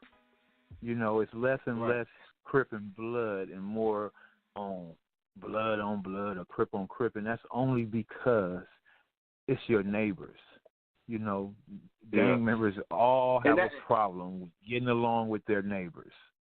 You know what I mean? And it turned into more of that. People having problems, nigga fucking another nigga bitch, or motherfuckers from another hood getting into your hood over the dice game, just dumbass shit now. Yeah. But the gang banging is slowly fizzing out because Death Row kind of helped that because you have Bloods and Crips putting out music together. So that's why that happened. The riots came, the peace treaty came, and right when that happened, Death Row dropped their album in '92. Suge and Dre was already trying to get together in '91 because Dre trying to leave Easy and all of this shit. So once he was able to, they got together, come with the record, drop it in '92, the year of the peace treaty. That's when Bloods and Crips, the biggest record label, comes out together. And, nigga, the rest is history. They go to $300 million because Crip niggas and Bloods can get along now. But on the flip side, Daddy B, on the flip side, how was it though? Like you said, a Compton. I don't want to dwell too much in this, but I want to give the outside people an inside of Compton. How was it at the same time when you have all this going on, but like you said, now you having a lot of the inside factors warring with each other, like a lot of the Crip homies. You know what I'm saying? Like you from Farm Dog. You know what I mean? Now Farm Dog don't get along with a lot of Crip dudes. You know what I mean? All this inside Crip fighting and blood fighting and all these things going on at that time. How did that affect everything going on in Compton? Because I know it was a divided Compton with just not only just Bloods and Crips, but Crips on Crips and all this type of shit. Right. Well, it got real bad. It got to where, we end up clicking up with each other. Because Compton is a small city. It's a small city with a big-ass part. So cliques was, like I said, neighbors was getting more into it with each other. You know what I'm saying? We next door to Nutty Block. We getting into it a little bit. We ain't Nutty Block and Farm Dog ain't never been in a war. But Nutty Block has been in a war. They end up getting into a war with Spooktown, which is our affiliates. We are K-Town Foreign. Spook, then it's, all of the hoods clicked up. Nutty South Atlantic and all of this. Cajun Town Forums, Nutty South Atlantic, blah, blah, blah. Everybody clicked up and start to, to be deep enough to deal with each other. Then when that started getting too bad, we start having gang meetings to try to squash all of this shit. That's when the CC Riders clicked up and UVN came in, the Bloods clicked up. Oh, the Crips clicking up, fuck that Blood, we clicking up. You know what I mean? And then everybody clicked up like that to try to unify, because that's where gangs came from. Being a gang to fight the fucking police, to fight, to be able to go deep enough to go to Lakewood or Bellflower where the police run black people off because we just trying to go to the fucking movies. Even though we start fighting in the goddamn movie. Shit. So all of that stuff was going on while Death Row was coming up. Crips was on Crips fighting, Bloods was fighting Bloods, but at the same time, while that was going on, we trying to click all the way up together to stop that part. That's why we started having hood football games and all these different kinds of stuff, playing each other to try to show unity and all of that. So it was just a struggle all the way around because of the gang culture, And then in the middle of that, we got rappers trying to come out as artists, and Hollywood respect you as with that. And that's Death Row got a gang of gang members deals because they signed gang members and sold millions of records, and it made other Hollywood labels sign other brothers, So it was getting people deals. Right. That's why Hollywood became rap capital. New York started it, right? But we put the business on it, because Eazy-E, the millions came from the first rapper, the millionaire was Eazy-E, not a cat out of New York. It was a New York dude, and then a West Coast dude, and then from a West Coast dude came a down south millionaire named Master P. Master P saw how we was doing, and he just started putting out everything, everybody, and then he ended up, bam, I get Snoop Dogg too. So that's when Snoop ended up leaving Death Row, going, the times just was moving along. Everything was cool. Oh, the thing I liked about it, like I said, was constantly trying to unify, from the CC Rider meetings and blood meetings and trying to stop, hey, y'all stop killing each other and we need to come together and all of that. It was constantly a struggle with that, then a struggle with the police, because the police during that time put everybody in jail because of no black people out. It's just, when I stop and think about it, it's crazy how nobody fought for their rights in the 90s. We didn't. The police took the First, Second, Third, Fourth, and Fifth Amendment from us the minute they contact us. Freeze! Hands up! Everybody out the court! And it's a traffic stop. So they scared us out of our rights, and that's how they found guns, dope, little shit, some big shit, but mostly all little shit they ain't had no business doing, violating our rights, and put everybody in prison. That's why so many people in prison, because when you think about it and look at YouTube today on how the police is on camera and now they acting right, there wasn't no cameras in the 90s, so the police put dope on everybody, guns on everybody, gave everybody cases, threw everybody in jail with no repercussions, killed everybody. The police killed my homeboy right in our face and surrounded us, made us leave, and took the nigga off. And we buried him.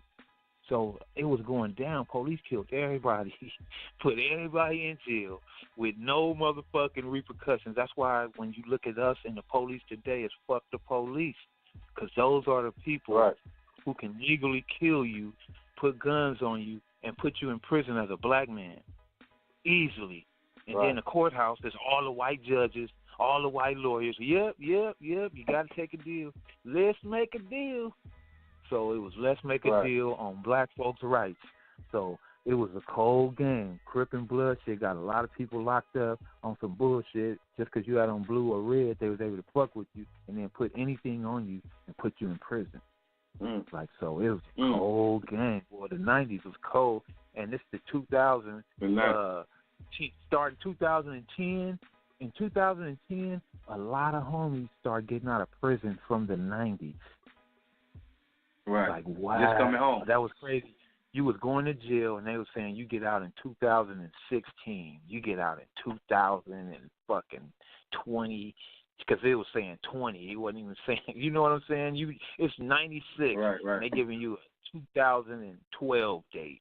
2013 for just giving brothers time like his lunch. Like Richard Pryor said, they was giving niggas time like his lunch down there. And that's what's the fucked up part about the 90s and what's the battle of the black man today, because they inflicted so much harm on us. Cold. Right. And that's pretty much what was going on. Okay. Hey, cold game. Cold. Hey, we bringing them to the 90s, right? So I'm gonna cut to that. I'm gonna go to music right quick, and we're gonna come back and we're gonna take them back again, and then we're gonna bring them up to Compton swap meet, and then when you hooked up with Snoop, and then started doing your thing, taking it from the swap meet on the road. You know what I mean? We're gonna take them to that part. I'm gonna go to some music right quick, Daddy V, and we're gonna come right back. We're gonna go back to some classic Daddy V right here. I'm gonna take you to a couple tracks. But this is that Call Me Up right here, Daddy V. When they come to Compton and when they come to the West Coast, they call up Daddy V. We're going to do it like this, and we'll be right back. Westside Wednesdays, OG Daddy V, Church.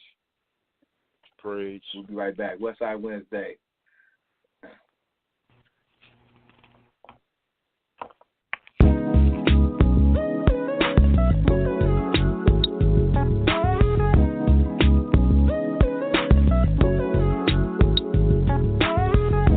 If you're trying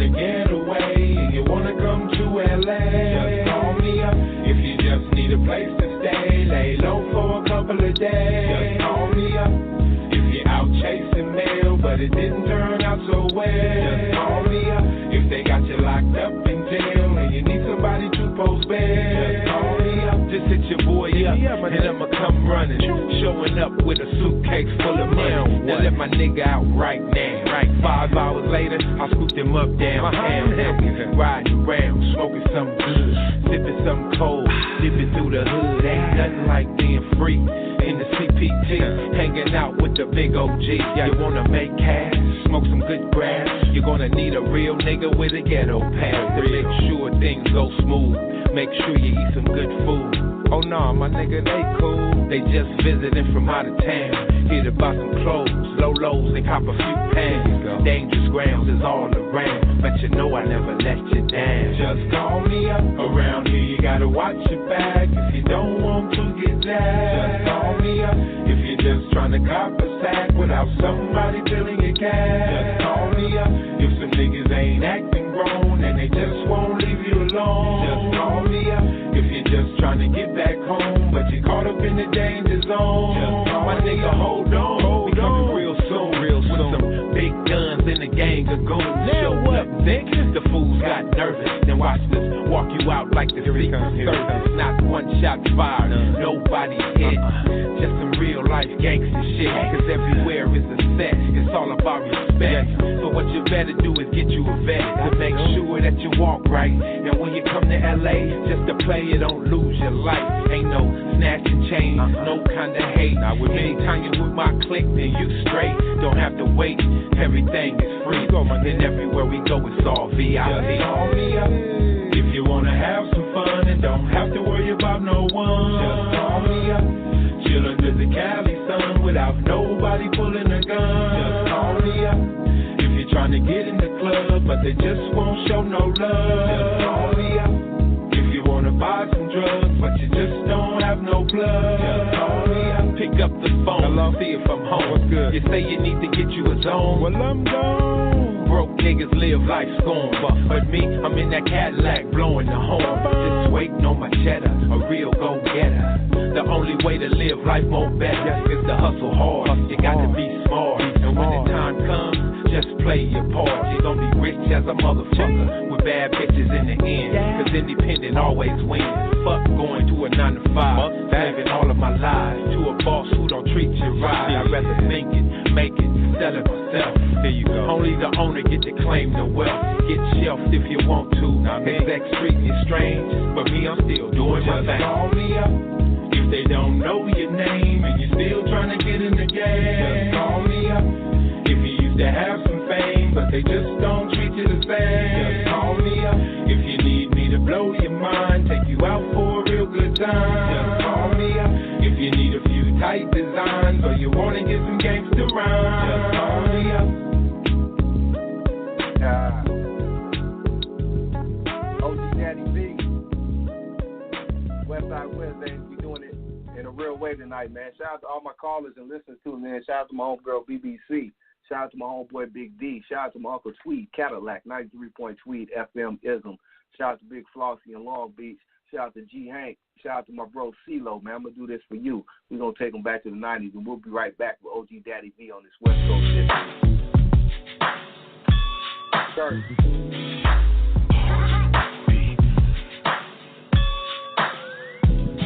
This that pull up at your granny house to act a little extra flow. West Coast native, yeah, era of the L-Codes, goat rope chains with the pump up Reebok, throwback jerseys, all black felines, and don't forget the do-rag to match the fit. With all hubbies started over a bit. This the West Coast nigga, land of the scandalous, fuck another man's bitch. We'll have your dick in the dirt. Flat top, the British nights with the hoop and rings, and house parties on the weekend, yeah they all went nuts. Return to the map. Kid and play, look, gin and juice, don't forget Scoop and Drake. It's the 90s, nigga, where we can party in peace. And if a nigga had an issue, we can squabble the leaves. And if you don't know, now you know, nigga. Every little thing I do, you're on my mind. Let me switch my ride with Shocky. Go back in time, back to the 90s. Hairnets under our hats. The party turned up, ladies in full effect, back in the 90s. In the 90s, come back inside. The menace to society, your boy boys in the hood. Mom threw that on and sit us down for good. You had an IROC, they showed you mad love. So when I got older, I just had to grab one. My pop's boy had the Z28 T-top. Back then, DJ Quick produced Heat Rock. Overalls wasn't my thing. Hell no. Overall, I had Levi jeans. Summer start, we all big ice cream. Starter cap, couldn't tell you who started that. Include the Wetros in your starter pack. You ain't have a juice cut, then you wasn't cool, but the Shaw night, I was too young, but moms informed me that they used to have fun. I wish I could go back and enjoy life. Back in the 90s, it was alright. Every little thing I do, you're on my mind. Let me switch my ride with Shocky and go back in time, back to the 90s. Hairnets under our hats, got the party turned up, ladies in full effect, back in the 90s. The women show me love when they see me coming through. In the 90s, come back in style. Bring the 90s back, Jerry curls, grinding crack, low song, Coke 45 with gas. I remember when I was little then, way before Dr. Dre signed Eminem. He had Uncle Snoop Doggy Style 93, Easy shades on, but all eyes on me.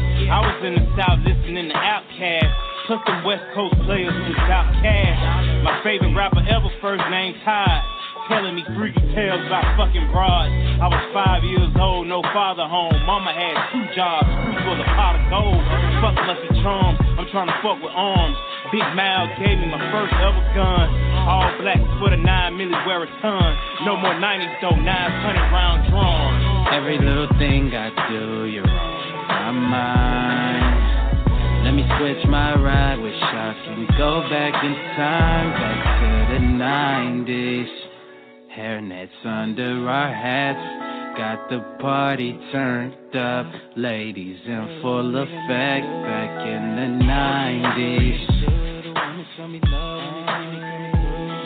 In the 90s, come back in style.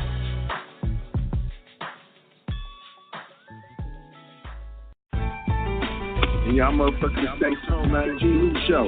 Spice One, Boston, Mississippi, Chico, shit, Newton. G-Lew. Yeah, G-Lew Show. You know who it is. It's Havoc, man. South Central, baby. Cartel. The party record player. We got like that. G-Lew for president. Yeah. The G-Lew Show, nigga.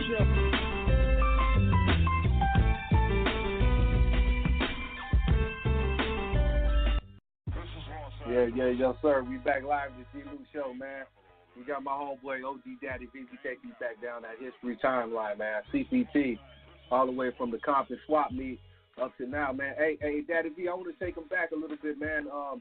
You know, you doing your mixtape thing in the swap meet, then you turn around and you already knew Snoop and all that from coming back, buying tape from you. Snoop blew up and all that. But how did you hook up with Snoop to start taking your thing on the road, the OG TV thing and all that, going on the road with Snoop worldwide and all that? How did that kick off, Daddy V? Right. It was actually actually at the end of the run, end of the 90s run. You know what I mean? Okay. I started giving him some gear in like 98 because I first came out, like I was going to say, I came out with a record in 96. And that's when I was selling tapes at the swap meet still, but I dropped my first album. I had a Japanese guy coming from Japan buying a bunch of lowrider parts, clothes, and music, taking it back to Japan, selling it. That was his hustle. So he'll stop and buy some mixtapes. But when I got my album, when I had my album, he's like, "Oh, you got a record?" I was like, "Yeah." And then he took my name, and we hooked up and got my number. He just come through every few months and buy some tapes, spend a gang of money, and then once I came with an album, we hooked up. So he hooked up with me, and 2 weeks later, when he went to Japan, he called me from Japan like, "Daddy V, do you want to come do some shows in Japan?" I'm like, "What?" He like, "Yeah." I'm like, "Hell yeah, hook that shit up." He said, "How much you would charge for a show?" And I was like, "Oh shit, just give me $5,000 a show." And he was like, oh, okay. Right. I was like, oh, okay. That nigga was like, oh. He was like, hi. He didn't say, okay. He was like, hi. You know Japanese. I say, yes, hi. So he was like, how many people? I said, only me and my DJ. And he like, okay. So I told my DJ, BMG at the time, like, yo, we finna get ready to go to Japan. So he was like, okay, when you come, make sure you bring something to sell. So I brought my records. That pretty much, that's all I had was my damn CDs and my tapes, right? So we go to Japan. I get to Japan and see the khakis cost $60. I swap me like, what the fuck? Wow. Corduroy house shoes cost $30. Like, what the fuck? A T-shirt is $40 and $50. What? So I'm like, man, I gotta start a clothing line. So that's what happened. I get back from Japan. And I'm like, I'm finna make some T-shirts. So when we go back, we can sell some product. And that's when I'm sitting at the house one day and I'm watching the movies and Warner Brothers come on and I see the WB and I'm like, I could take that B out and put an S and make a Westside shirt. And bam, that's how that started. I'm watching football, see the NFL. Oh, that's how I could take that N out and put a G. And nigga, that's GFL, Gangster for Life. And that's how I started. Yeah. Bam. Now I'm from the West Side. Hey, off top, I gotta make an East Side. The life shit was hard. Right. Exactly. I remember when you came with that GFL, that shit was hard, man, and shit took off. So go ahead, homie. So them was my first two logos I thought of for Japan to make a shirt to put on the shirt. So as I do a WS, I gotta make the East Side because I need to sell two different sides. You know, and those were the hottest sides at that time. Southside it's a Southside Crip gang in Compton, but, you know, or Southside Mexicans, but it wasn't nothing about clothes or nothing out there. So I just made ES and WS. And went to Japan, started selling the T-shirts. The next year I went every year for 10 years straight. Once I started going in 96, I went to Japan every year, right? Start selling clothes. Got my partner, the guy who got my number, we became clothing partners. I make the clothes, send them to Japan, he sell them. So anyway, Snoop, 98 come along. 96, I go to Japan. 97, I start making clothes. Going back, 98, I make some clothes. But Snoop ended up getting a deal with TVT, and he did the Eastsiders record, right? Right. He ended up going to Japan and meeting my partner. I didn't go to Japan that year, 98. I ended up going with my partner, but we was kind of on shaky ground. We like breaking up because he didn't want to do gangster rap no more. He ended up doing gospel and all of this and stuff, right? So we breaking apart. He ended up going. I sent him to Japan because we break up, but I still let him go to Japan because we start going together. And then I went. And then he didn't get to go, so I said, this year you go. And it was the worst shit I should have did because I'm being a real nigga. I let him go. Snoop ended up being in Japan. He hooked up with Snoop, get back, and don't want to tell me or don't want me to hook up now. And it's my shit, my plug. I'll start taking you to Japan with off top, and this what the nigga do. So he come back, hook up with Snoop, start doing clothes, and don't. And I'm counted out, and it's all me. I'm the nigga who take us. I make all the clothes, everything. This is my DJ acting like a little bitch. I'm this Snoop my plug. So Snoop doing the Eastsiders record. My partner ain't letting me get in on what y'all doing. So I'm like, okay, well fuck the clothes. Let's get on the Eastsiders record because I'm a rap nigga and you the producer. He don't want to do that with us. I'm like, what? But he keeping me from Snoop. So Snoop ends up letting us put our clothing brand line inside the Eastsiders new record because he talking with DMG. They discussed this. They set this up. And the Eastsiders record come out. It go platinum. We got the ES shirts in there. It ain't even Eastsiders yet. It's just ES. My ES shirt. My ES one, right? This dumbass nigga put the wrong website on there. We don't even got a website. This nigga get Westward. This is another story. He just take the shit. He take the Westward.com, put it in there in Snoop's album. It go platinum and blows up somebody who got Westward.com site go crazy because everybody trying to order this shirt. from him doing all of this, it broke us all the way up. We was already kind of splitting up because he going God for him, gangster. I'm keeping it gangster. But when he get with Snoop, he really on some fuck you. This is my club. So he do this fucked up shit, do the wrong website on a record that go platinum. People can only get mail orders. So he got thousands of letters trying to mail some shit, and I'm already like, fuck you, I ain't even fucking with you no more. So I called my partner in Japan to let him know I'm breaking up with DMG because he just fouled. So DMG happy. He's like, yeah, get the fuck up out of here. I'm running this. I'm with Snoop, blah, blah, blah. I'm like, okay, whatever. You can have all of this shit. Right, and I just walk away. My partner fly from Japan, come to the U.S., and tell DMG I'm with Daddy V. That nigga down there start crying because he got tight with my partner and thinking they finna do some shit. When my partner like, nah, I fuck with Daddy. Daddy brought me everything. He brought me you. So how I'm gonna be with you and leave him? So long story short, K ended up going with me with G-Way. We start a new company, kick DMG to the curb, and I start being with Snoop now. You know, did Snoop find out what the nigga doing and kick him to the curb? Because Snoop always, like, when he doing the meetings with him, like, where's Daddy V at? But the nigga ain't you know, he got some side conversation, like, nah, he's selling them tapes at the swap meet. He ain't fucking with this, not knowing that I'm pissed off because he ain't putting me in with him. So I kicked DMG to the curb. I'm still selling tapes at the swap meet, right? Now, the sheriffs take over Compton PD. Compton PD get kicked out of the city, and the sheriffs come take over in 2000. This shit all on the news. Fast forward to 1999. This is 1999. Sheriffs take over Compton. I'm like, no. 1999, me and DMG going through it with Snoop. He ain't letting me hook up with him, so I'm like, fuck you then. I don't want to hear shit about you and whatever you doing with Snoop. So now I'm still at the swap meet while we going through this bullshit. Lil Have Dead pops up at the swap meet, start getting Eastside shirts, and Daddy V, I rep your shit, cuz I do your shit, woo woo. So we click up. Have Dead take me to Snoop when my own DJ got the plug with the nigga. So I got to go around him, fuck with Have Dead, and kick DMG to the curb, and then me and Snoop click. Me, Snoop, and Have Dead, because I love music.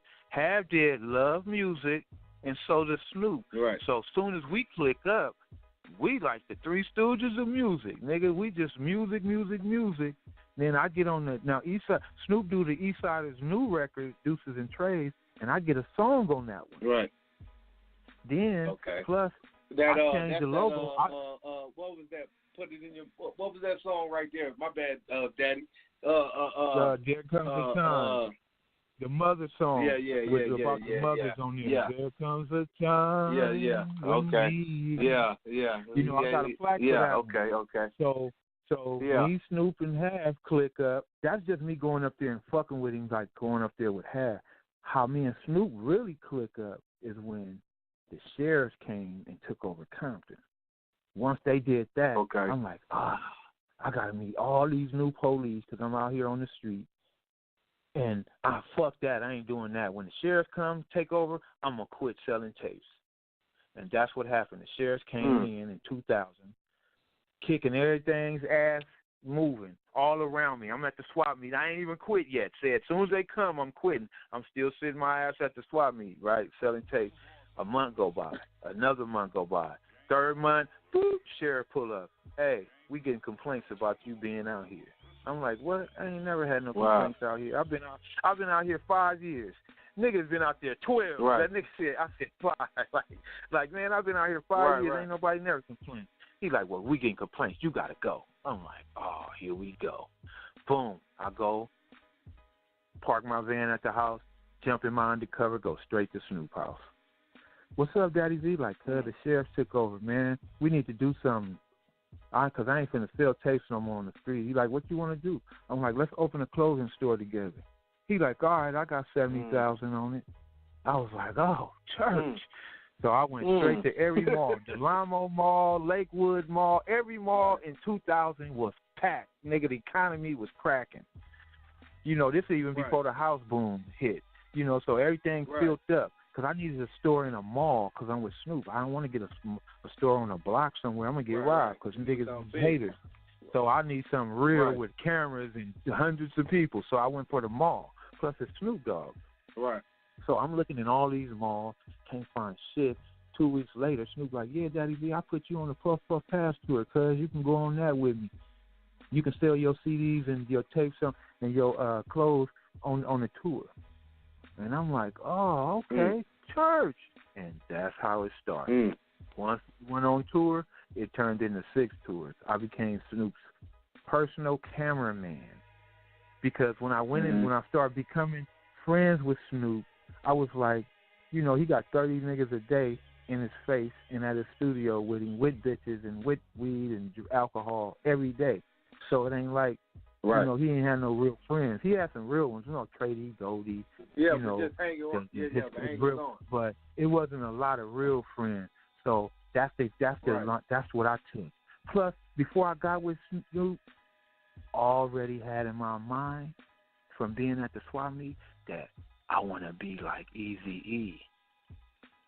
Right. Meaning I want to own my own shit. So when I got to Snoop and the Doghouse, everybody named Mama want to be Dog Pound.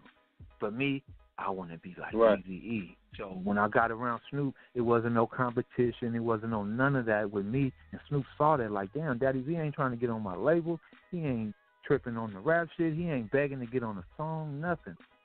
Because in my mind, like I said, I always wanted to have my own shit. And now I'm just becoming your friend. I'm becoming a friend to a superstar rap nigga.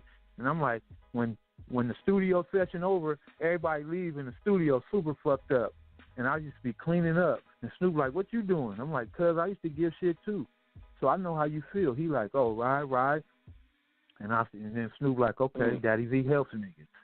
You know what I'm saying? So start doing that kind of shit. Yeah. And, you know, everything becomes stolen. Everything, niggas is hating on the bitches. Niggas is trying to be like Snoop. And I'm the total opposite. So when Snoop saw that, we got closer and closer because I didn't get drunk. I don't get over high. I don't chase bitches. None of that shit. At that time, I was married. Right. And that's another thing Snoop saw. Like, I was really the only nigga around him, like, married. Like, you know, in other words, stay true to my wife. Because I'm going on tour with this nigga. And I'm the only nigga on tour in my room. Like, damn, this nigga right here, something up with this nigga. Like, yeah, nigga, I do not want to be like none of you niggas. I'm me already. Right. You know, when I first started going on tour, it's like, you know, it's like Boy Scouts, you know.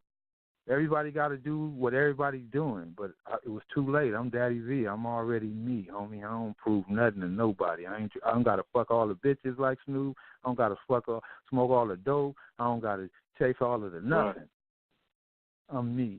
And when Snoop saw that, he was like, yeah, that's a solid nigga right here. And then from that day to this day, we still the same two niggas. You know what I'm saying? Like, I don't care about your life. I don't want to be you, in other words. Because, you know, Snoop blessed, but he cursed. Because he cursed with the begging and the nagging and the Jesus, if you could see it. Yeah, like, it's a lot of weight on the nigga's shoulders. Shit right there. And the nigga lived through it with flying colors. He a cold player. The nigga went through the hate, the backstabbing, the stealing, all of that shit his homies was doing to him. Still standing strong. He still stood tall. And then and climbed the wall and got to the top and hit the flag on the top of the mountain. Like, yeah, nigga, out of all of that with glass in his knees and cuts and scrapes and stab wounds and all that shit. That nigga made it to the top through that shit. And through it all, I always wanted to be the underground nigga. You know, and that's how that's why we stayed such good friends, because I can be the normal guy and he can be the superstar, and we can bring what we experienced together and talk about it. Right. Snoop can't go to the lowrider super shows or the Majestic picnic on New Year's with 5,000 lowriders, but I can, and then I go after it's over and go show him. Just like Snoop goes do some big shit that I don't go to, and then we come back, he show me. So it's no competition. Just like the world famous quote is, what I can't do, you can do. What you can't do, I can do. You know what I mean? Family, homie. Right. Church. You know what I mean? Right. That part. Hey, Daddy V, I'm gonna take him to another break, and then I want to come back and come back and let you explain to the people what's going on with Daddy V now, the transformation and everything, what happened after the tours and all the limelights and everything, what's going on with Daddy V now. I'm going to go back to another break. We're going to come back after this, man, and continue this great story line and history line of Daddy V, OG Daddy V from the CPT. Sure. We'll be right back. It's Westside Wednesdays with Daddy V, man. Hey, everybody. Thanks for stopping by my Kickstarter. I'm Daddy V, a rap artist, and I've been rapping since the 80s, so that's why they call me OG Daddy V. Thank you, Daddy V, for putting my name on there. No, you did that. That's Big Two put your name on there, too. Your game put your name on there. That ain't nothing to do with nobody being kind. That's your game. You earned that. You feel me? Where your name at? That's real. You better look. I see it. Daddy V, did you get on volume 1? No, I'm but you on volume 2, though. Exactly. You told me I ain't worried about nothing but seeing you come up. Now, I used to sell mixtapes at the Compton Swap Meet out of a white van, so I was also known as the Tape Man with the white van, and I had a lot of fun doing that. Niggas try to smoke with us, knowing they can't fuck with us. Ask Daddy V a Compton.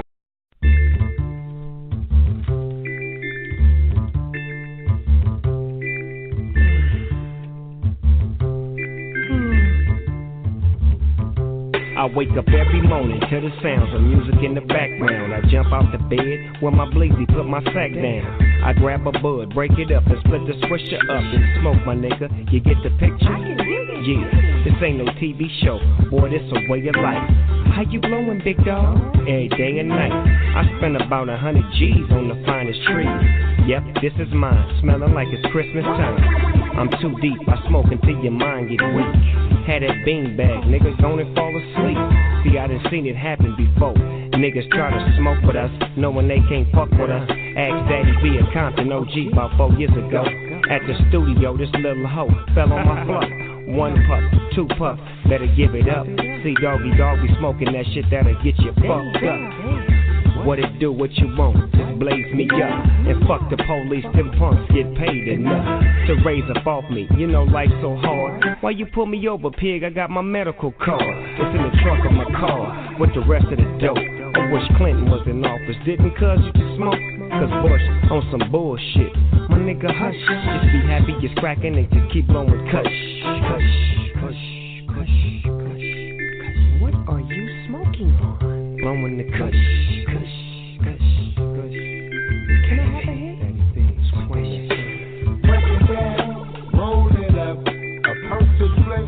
Blaze it up, smoke one with me.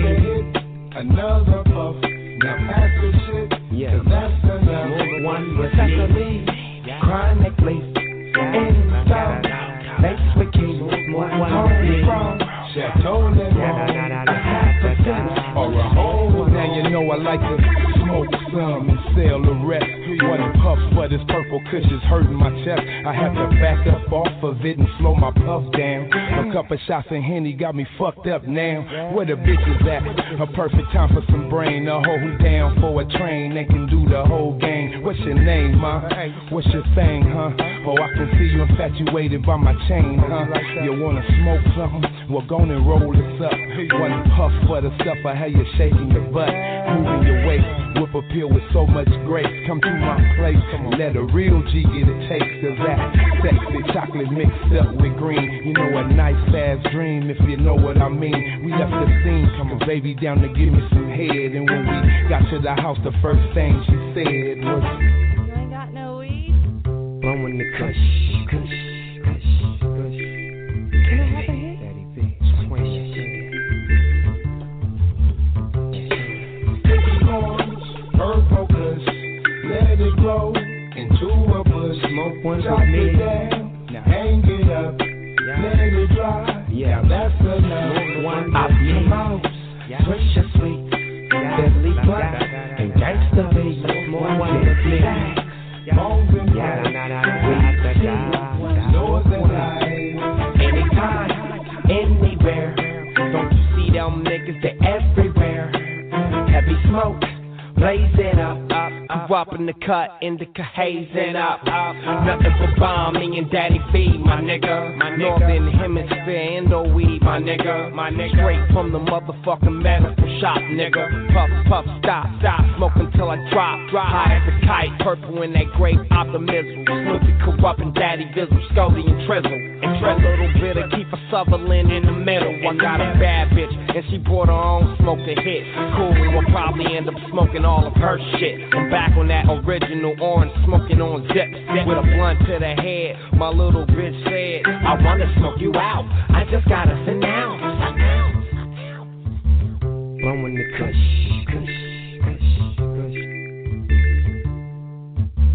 Blowing the kush. Hey, we got Daddy V in the motherfucking building tonight. Westside Wednesdays, the G-Lew show. Classic, man. We got a definitely a West Coast timeline tuning in.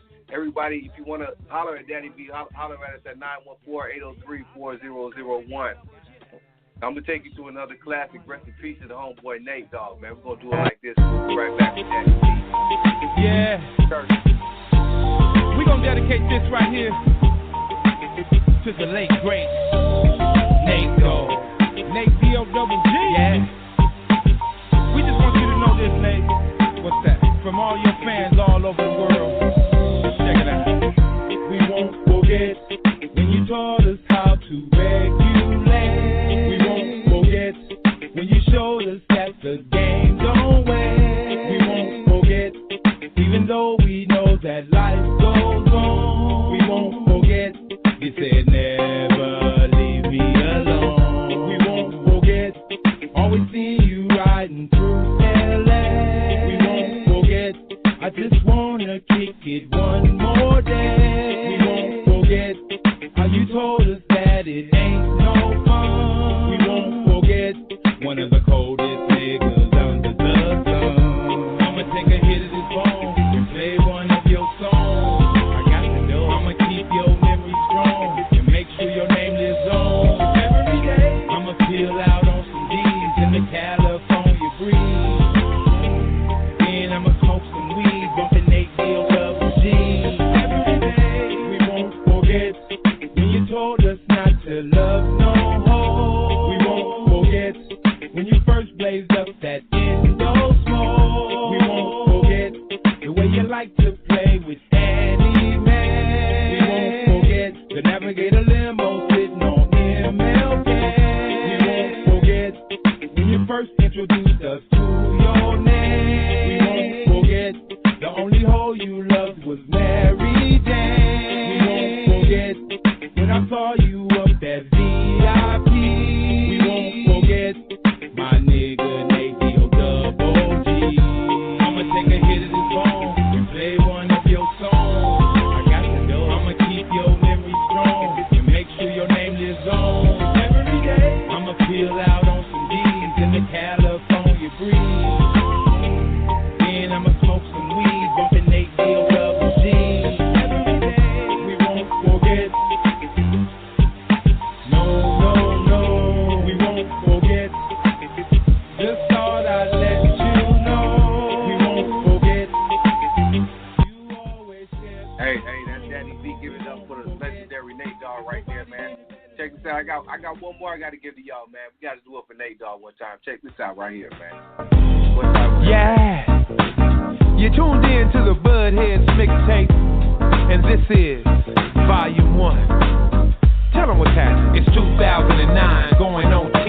OG Daddy V back at it again. Jack and friends, once again, taking a beat. Give me the hat, a little twist, now it's brand new heat. It's the streets with gangsta beats so hot that it's banging in the hood on every block. At the swap meet, liquor stores, barbershops, and look at any other place that a low hop. It's your pops, your daddy, your boy in the caddy, pulling up, smoking on a real big fatty. It's like that when you're oh so fly, headed to the smoke out, riding high. Yeah, it's on. We in the car smoking, it's on. Let me hit the windows up, looking like Cheech and Chong. Moved up to the spot, parked in the lot, jumped out the car, smelling nothing but pot, and said, "This is where I wanna be." At the smoke out, riding with my loved one. Hey, what you doing, homie? Smoking on some weed. Well, let me hit that. You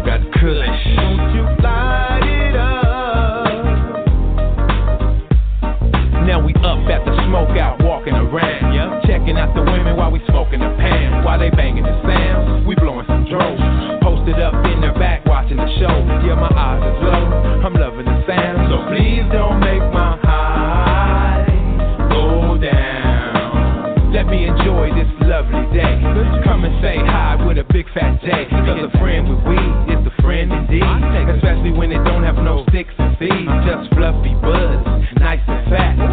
I can tell this a bomb ass sack from the look, the smell, the color, the touch. All a nigga could say was how much. Show your boy some love. Thank you. Now I'm back on deck, just rolling it up. And this is where I wanna be. At the smoke out, riding with my loved one. Hey, what you doing, homie? Smoking on some weed. Right. Hey, rest in peace to the legendary Nate Dogg, man. That's Daddy V. Give it up for Nate. I got one more for y'all, man. One more. This is a classic from Daddy V. Let's do it like this right here. My Lolo looks so much cleaner when it's ready. So much cleaner, so much cleaner. Nigga, I'm a Lolo hopper, so OG and looking so fly. Nigga, I'm a Lolo hopper, coming down the street and I'm riding so high. Nigga, I'm a Lolo hopper, in the mothership, jumping up in the sky.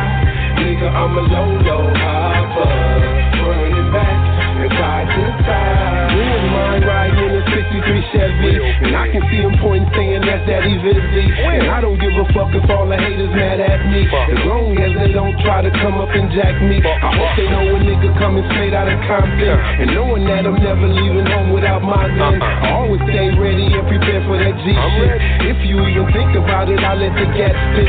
All that trying to plot when a real nigga hold up. Fucking with my car is gonna get your shit swole up. Niggas upset cause my shit is just so tight. Don't make me pull the Glock just to make you fools act right. When I drop the front down, you gon' see my low jump. Every time I'm dipping, my shit is hot now. With big bass coming from the trunk. Every time I'm dipping, I'm a Lolo hopper, so OG and looking so fly. Nigga, I'm a Lolo hopper, coming down the street and I'm riding so high. Nigga, I'm a Lolo hopper, in the mothership, jumping up in the sky. Nigga, I'm a Lolo hopper, running back and side to side. A nigga went home and parked the truck and hopped in the 6-tray Chevy cause it's clean as fuck. But don't touch, cause yeah, a nigga will get mad. Jump up in the bitch and hit the switch and jack up the ass. As I smash through the streets of Cali, to the hood, the Shaw, and all through the valley. Trying to shake the cops, my battery's hot. Pulling up, serving niggas in the parking lot.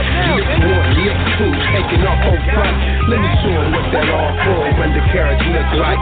Soon as my back bumper scraped the ground, I just laid it down and started to clown. Don't be quiet now, you motherfuckers are chumps. Talking shit on Cali, swinging in pumps and dumps. OG TV is up on the scene, but I ain't putting you on shit until you ride it clean. I'm a Lolo hopper, so OG and looking so fly. Nigga, I'm a Lolo hopper, coming down the street and I'm riding so high. Nigga, I'm a Lolo hopper, in the mothership, jumping up in the sky. That's Daddy V right there, the Lolo Hopper, another classic on Westside Wednesdays. We had to take you back and do that, man. We back live with my homeboy Daddy V. Hey, Daddy V, that's one of my favorites right there, man. That Lolo Hopper, man. You redid that, man. That's a classic, man. I had to do that for the people right quick, man. Yeah, that came out kind of dope on accident. I just jacked him, but I didn't know that it was gonna come out like that. I had that's some New York homies actually call me. My New York niggas called me like, son, you killed that, son. You killed 50. Like, wait, whoa. We ain't gonna go that far. Word up. But yeah, I got a call from some Daddy, New York cats giving me props on that one. For sure. Hey, Daddy. Also, I want to take you, man. I want to take them to the. How is your love for the Lolos? Because you got some classic pictures out there. You took it to Japan and all that, but people don't know you got the rap thing, you got the selling the tapes at the swap meet, but you're a classic OG lowrider also, man. You got so many lowriders that you put in the game. You sold them to Japan. How did you get into all that, man, with the lowrider game, man, and taking it nationwide and worldwide and all that? Tell us about that part, man, because you got some classic lowriders, man, that I seen you in, boy. Yeah, that's just part of the culture. You know, when you grow up a teenager and you see cats older than you in those cars, you automatically want one when you get older. You know, so that's pretty much what that did. Lowriders shit just rubbed off on me from seeing cats from in lowriders while I'm getting out of Compton High. Like, damn, look at that motherfucker. And damn, he getting all the girls. Damn.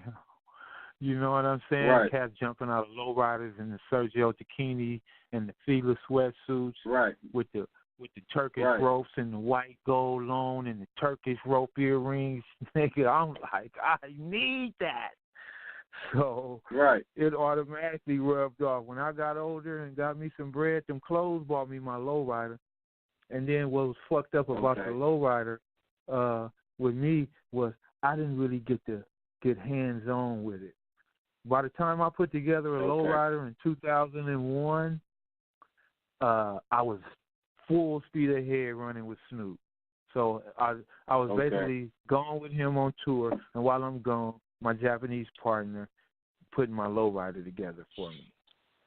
So I didn't get dirty. I didn't put a bumper on my shit. So I had bragging rights that I had a lowrider, but I don't got the hands-on bragging rights like a Charles Clayton or OG Gangster from Majestics and all of them. Shouts out to Charles Clayton and Gangster. You know, by the way, I just talked to Charles the other day. You know, and Gangster just did my homeboy. Shouts out to Wally G. Yeah, shout out to Gangster, yeah, he just put together Wally G lowrider. You know, Majestic. Wally's got a 60 lowrider that Gangster put it together for him. Like, ooh, that motherfucker so pretty. I just sent Wally his song. I did him a song. In my 60, never try me. This ain't no hobby. A nigga is very highly spoken of, rolling up the only one in a 60. Yeah, shouts out to Wally G. He got a fresh 60. Hey, touched by Gangsta. Daddy V. Hey, Daddy V. I want to tell you also, boy, you cold on remaking those classic R&B classics and doing what you do, man. I've been following you on that, man. You know to make a classic another classic, sir. Man. I want to shout out to you for that. Right. I'll flip Wilson your ass. That's what I do. Now, if you type, but that's what you.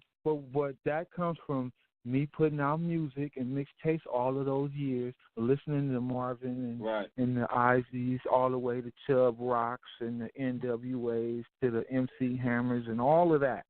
So I done listened to everybody's song, find the tightest one on your record, and then put it on my mixtapes. That's what I did the whole 90s. I didn't bootleg and didn't come in till like 90. I mean, not even in the 90s. Bootlegging didn't come in till like the 2001, 2, 3. Like 2000, I'll say 2003, 4, 5. That shit really hit. And everybody was bootlegging. But I never bootlegged ever. I've literally put one song from each artist on every one of my tapes throughout the 90s. I didn't know what bootleg was till it came out. And then when it was out, I was already finished with selling tapes. But I had shit here and there, and I would go to the swap meet, and then they was the new bootleggers. But they was the homies. You know, I didn't get mad at them because, you know, they hustling, and they ain't rap niggas. If they was rap niggas and bootlegging, I got a problem with you.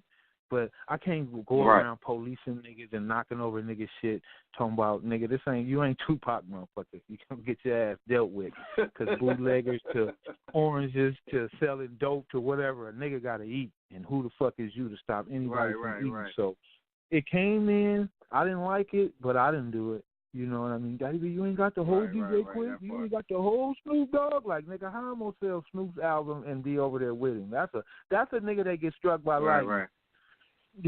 Right. Preach. So I watched that. I didn't trip on it. Yeah. Hey, Daddy V. I'm gonna go to the phone lines right quick. A couple of people want to holler at you right quick. I'm gonna open up the phone lines right quick and go to the callers, man. You know, right quick. Okay. Let's see what they do. Caller, you out there? You live with Daddy V on Westside Wednesdays. What's up, baby? Hello. Can you hear me? You live with OG Daddy V. Oh, man. Hey, I ain't mad at you. Yo, I was like, no, that's not. I'm sitting here smoking and shit, and I'm like, nah, nigga. And they hit G-Lew right quick. He was like, yeah. I was like, okay, I'm about to call in.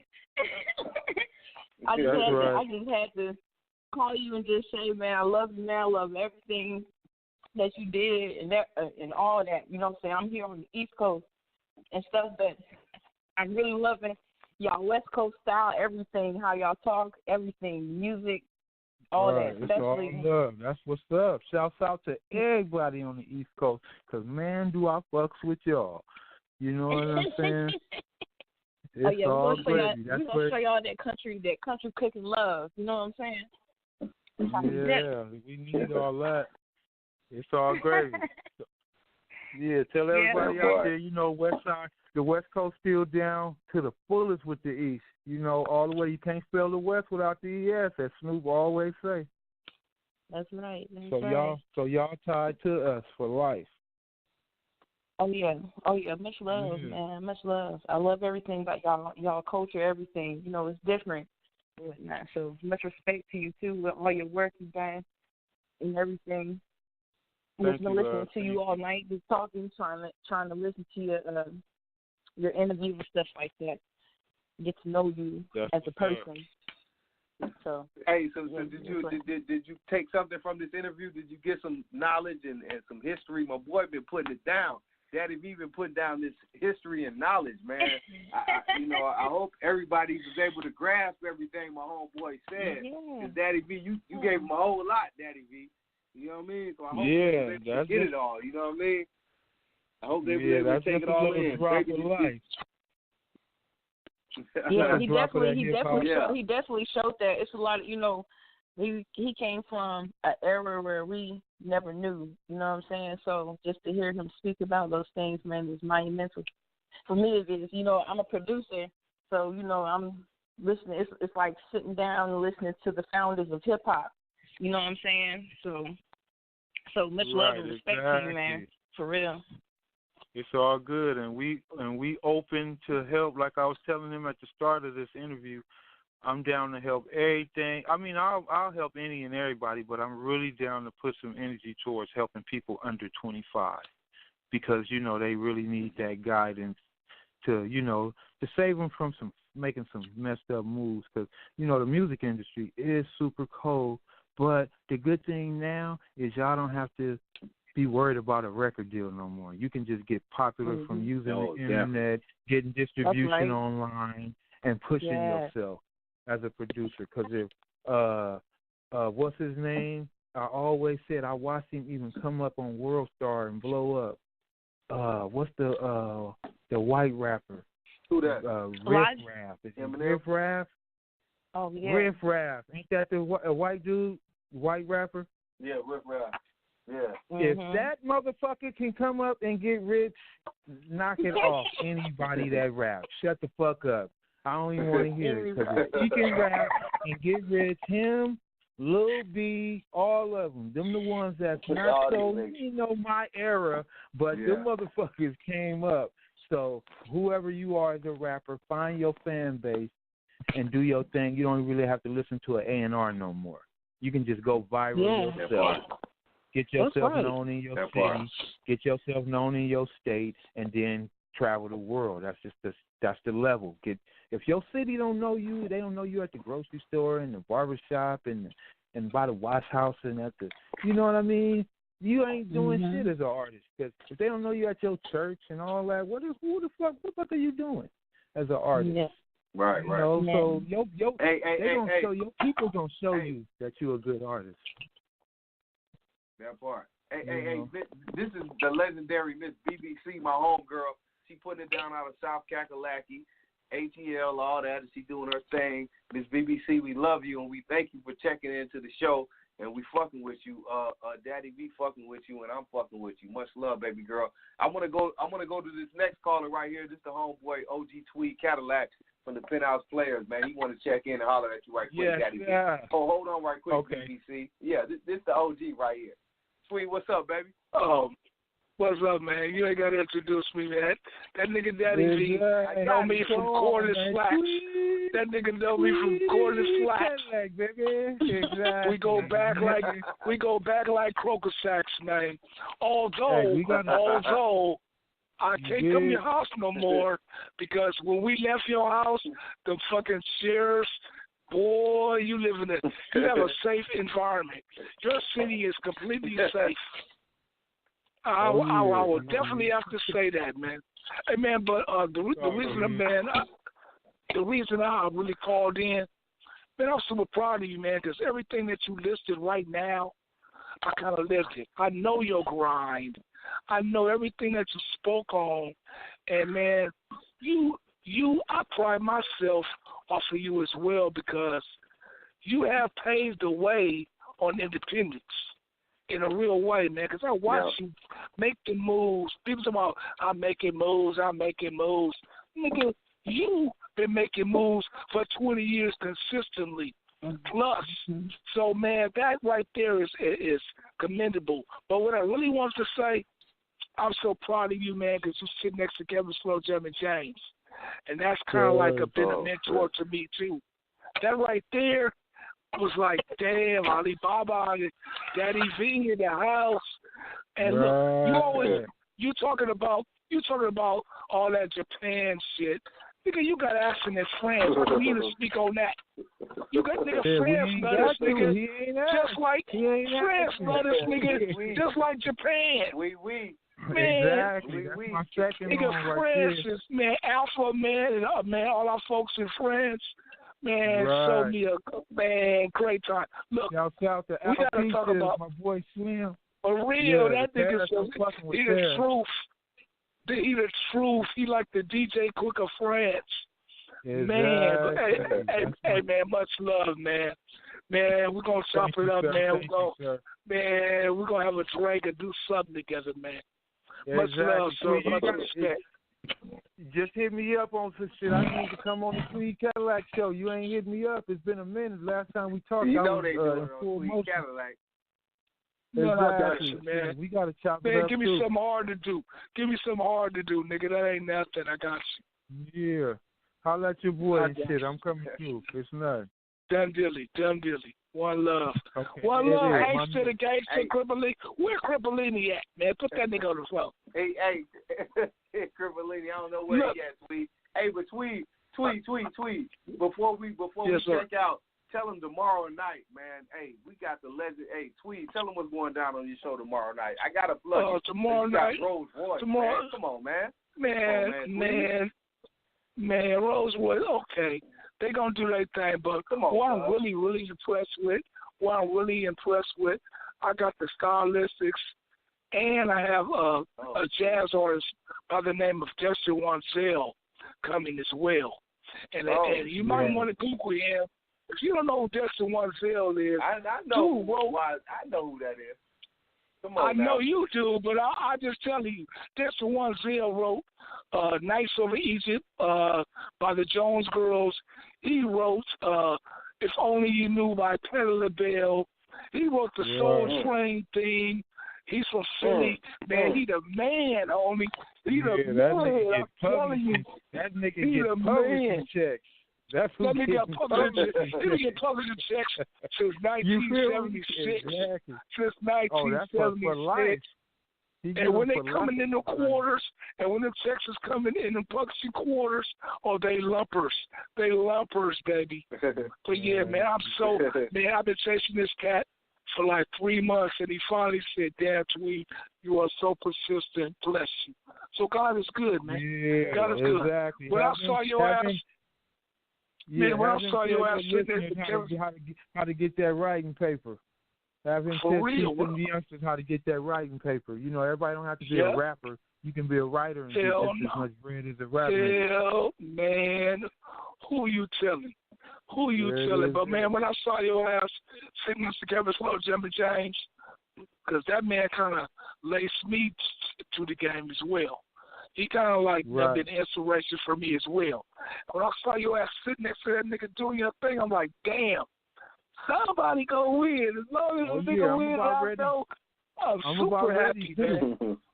I'm about ready too. I just need to give Snoop I just got to give Snoop the okay. Like, nigga, let's get started. Cadillac music. And that's beautiful, man. It's going down, man. And like how you say, man, teach one. You know, man, reach one, teach one. I've been trying to look out for G-Lew. He don't really need my help now. You know, man. He got. Tweet. Man, that nigga don't need my help. That nigga don't need my help. That nigga don't need my help. I ain't gonna never. Forever in debt, Tweet. You my mentor, homie. You my big homie, and all due respect to Tweet Cadillac, man. Lace my boots, homie. Man, that nigga don't need my help. That's my nigga. That nigga don't need you, my nigga, man. Me, you, and Daddy V gotta go get us Gatorade and sit down and just say, yeah, hip hop has been good to us. Exactly. I love y'all, man. I love both of y'all. I love both of y'all niggas, man. Much love, man. Love you too, Church. Hit me up, Church, and I got you on the interview. It's all gravy. I'm going to do that till Alpha. I'll say what's up, too. That's what's up. That part. Well, love. That part. Rolls Royce tomorrow night on Tweed Cadillac Show, 93. Tweed FM. Tune in. Rolls Royce tomorrow night is going down in the real way. Love you, Tweed. Yes, Hey, Daddy V, we about to get up out of here, man. Hey, before we get up out of here, man, tell them what they need to know. Tell them where they can reach you, all your handles, all that good stuff, what they need to know about Daddy V. And before we end it off, man, because it's been a great interview. And anybody who missed anything tonight, you can go back. Tonight we'll have it on the archive. Daddy V, bless the archive. We'll have it up in about 15 minutes. You can listen back to whatever you missed. I'll put it on Daddy V's page. But Daddy V, let them know where they can reach you at, find you at, where they can get the Daddy V story. And we need the Daddy V book. We need that book, Daddy V. You know what I mean? We need that. But, you know, I get everything they need to know. Yeah, publishing company gonna pop up on us in a minute because I got so many different pictures also, you know, that go along with these stories. I got the footage that go along with them. So that's what that OG TV was for. I actually have an OG TV 2. No, I mean a Welcome to the Church 2 that I've done 7 years ago. It's just sitting on my hard drive. It's Nate Dogg and all kind of people, Genuine, all kind of I need to put that one out. I never put it out. But so what's coming is I got a Chucks on the Wire like TV series that I'm working on that I'm gonna shoot in Compton. I got characters and everything. I did a casting, and I'm gonna have my boy Chico Brown. He's friends with what's Laverne and Shirley? I forgot her name. She's a big time producer.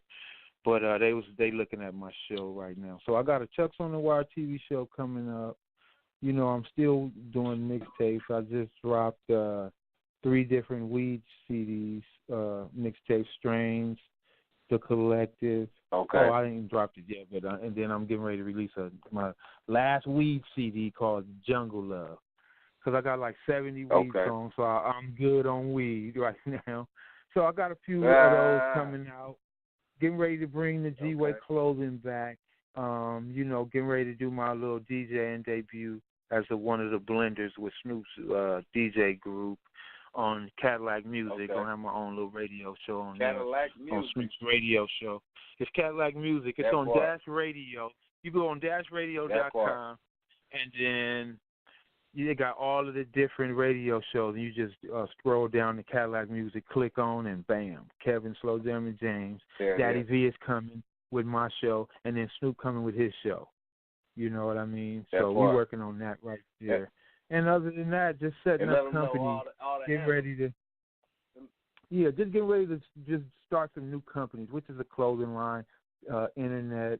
I'm about to go viral. Getting ready to do some stand-up comedy. Mike Epps introduced me to the comedy world like 2 years ago. And since then, I've been writing. So I'm comedy out. I done wrote so much shit about, you know, I got fat jokes, police jokes, hair weave jokes. I got like 5 pages of hair weave jokes because, you know, the weave is out. So I'm finna put y'all out there. Right. But so I'm getting ready to drop a mixtape actually in the next few weeks that's called Melody. Because that's my introduction into the stand-up comedy world. I'm coming as me, and I got Melody. You know what I mean? Everything meaning all my jokes got music and lingo to it. Because, you see, I'm the mixtape king. All that music, I'm bringing it into my comedy. You know what I mean? Because comedy is what I've been doing on just a regular personality. That's been my personality. Oh, you should be a comedian. You should be this. You should be that. You need a camera on you all the time. I got it all my life. But I'm Daddy V, the rapper. But I'm 50 years old now. I had a great run as a rapper.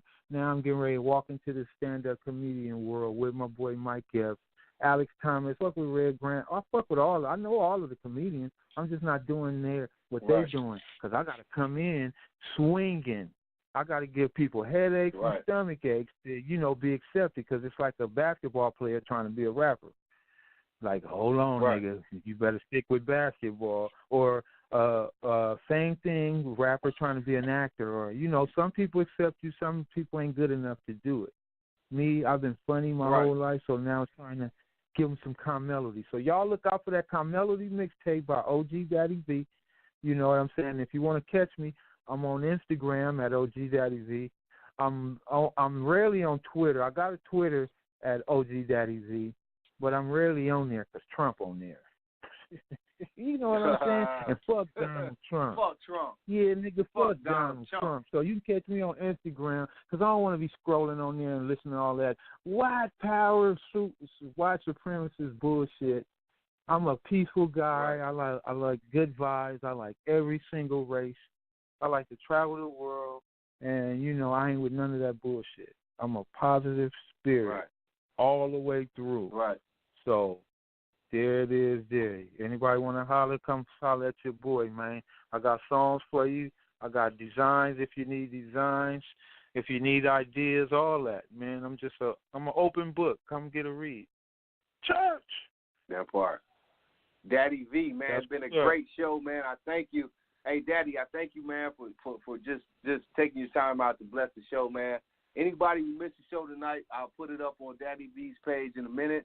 And it's been a great show. Daddy V Church, man, all the way. It's all good, all the way there and back, man. I appreciate you, homie, and much love and great blessings to you, homie. I love you, homie. I'm going to be in touch, homie. We're going to do it again soon, man. Daddy V on Westside Wednesdays, man. That part, man. There it is. Out of here, Daddy man, like V, last year. King of the Underground on Westside Radio. King of the Underground, Wednesdays, CPT. y'all. G-Lew That show. part. Hey, Daddy V also. Yep. Hey, Daddy V, also, before we get out of here, I want to ask you, man, about the transformation of the Compton swap meet, man. What do you think about that? They took it down. You got Walmart now and all that shit. But what's the future for the Compton, scene and all that? Now that we took that down, what's up with that, man? Right. Well, it's up in the air right now because it's not just Compton. It's Crenshaw. They done shut that down because they building the subway up under that and all that. I mean, we all up in the air as far as our hanging out on the weekends culture. We need somewhere where we can be in a gated area when everybody can be chilling. So, we just got a good run for the summer. School started back. We got to kick it for about 6-7 Sundays in Compton at the new Walmart.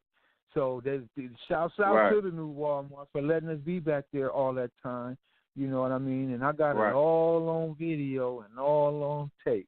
You know what I'm saying? That's history right there. Okay. I never seen that ever.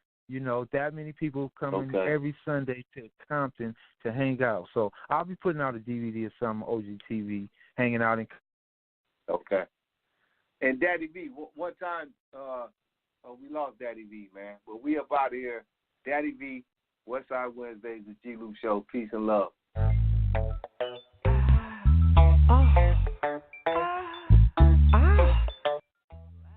Shout out to my homeboy 6'9". What's up? 6'9", Philly Field, ATL. All love, baby.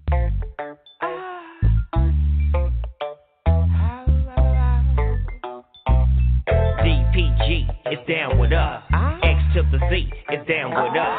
DRE is down with us. My nigga Cocaine is down with us. Eastside Gang is down with us. Niggas talking shit, I'm getting ready to bust. I'm number one. With a bullet, motherfucker. I got this him in my cup, and this Buddha got me stuck. I'm just trying to compose myself. I don't know why I act this way. I just wanna be left alone. I'm just trying to enjoy myself. Oh no, who is it? It's motherfucking Snoop Dogg. I live the fast life where you keep your cash tight in broad daylight, walking with your flashlight, adding what you brought in from last night. She mad tight with mad bite, is that right? Bad little bitches on my tizine. Nigga, that's the American dripping. Pussy broke the president, and pussy made a pimp rich. I live like I'm both as I smoke on my dope on my boat. Thumbing through C-notes. Now here's a toast to the coast, cause we doing it the most. Play a flared high post. Uno, dos, I'm about to get go. Stacking with your Mac and Deagle double G. This shit you're doing is so lovely. The haters hate cause they would never be. There ain't no limit to this melody. You niggas stepping on that jealousy. I pour a tall glass of Hennessy. Do you wanna have a sip with me? Or would you rather try and trip with me? Put your cups on the table and your hands in the air and tilt your brim to the side, that's only if you a player. And all the ladies in this motherfucker acting up. Don't hurt nobody when you back it up. Cause we came here to have a good time. Me and my niggas in the sunshine. On 3 wheels with 1 9. Yeah, it's time to shine, the world is mine. I never ever dropped a dime. Shit, a nigga might cop a dime. Never hesitate to pop a 9. And I always come up with the proper line. Stick to the script, bitch, I'm hurting shit. Let me show you motherfuckers what I'm working with. Don't need no water to go with your order. And you ain't got to smuggle this shit up over the border. Affordable, sportable, unbelievable, feasible, and reasonable. We leaving them low, cause me and my low keep big leaves of smoke. Gallons of Hennessy and 16 liters of coke. He done drank and she done smoked. The meters are broke. We put the V to the low. I brought the weed to smoke. And Dr. Dre, he hooked the beat up. Indeed, it was dope. Stacking with your Mac and Deagle double G. This shit you're doing is so lovely. The haters hate cause they would never be. There ain't no limit to this melody. You niggas sipping on that jealousy. I pour a tall glass of Hennessy. Do you wanna have a sip with me? Or would you rather try and trip with me? Put your cups on the table and your hands in the air and tilt your brim to the side, that's only if you a player. And all the ladies in this motherfucker acting up. Don't hurt nobody when you back it up. Cause we came here to have a good time. Me and my niggas in the sunshine. On 3 wheels with 1 9. Yeah. I got this hymn in my cup, and this Buddha got me stuck. I'm just trying to compose myself. I don't know why I act this way. I just want to be left alone. I'm just trying to enjoy myself. Shaquille O'Neal is down with us. Lil Half-Dead is down with us. My nigga Mailman is down with us. Eastside Watts is down with us. The whole Crip car is down with us. My niggas on the 4 yard, I'm giving it up. We number one. With a bullet, motherfuckers.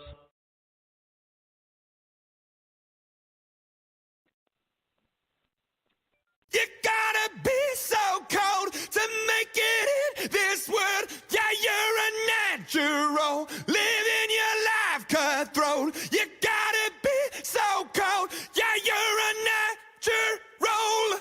Alexa, play Imagine Dragons. Okay. 'Cause you're a natural, I'm feeling hot as stone. You gotta. With Amazon Music, a voice is all you need. Get access to over 50 million songs. Download the Amazon Music app today. I don't mean to be so uptight, but my heart's been hurt a couple times by a couple guys that didn't treat me right. I ain't gonna lie. Alexa, play Meant to Be. Okay. If it's meant to be, it'll be. Baby, just let it be. If it's meant to be, it'll be. With Amazon Music, a voice is all you need. Get access to over 50 million songs. Download the Amazon Music app today.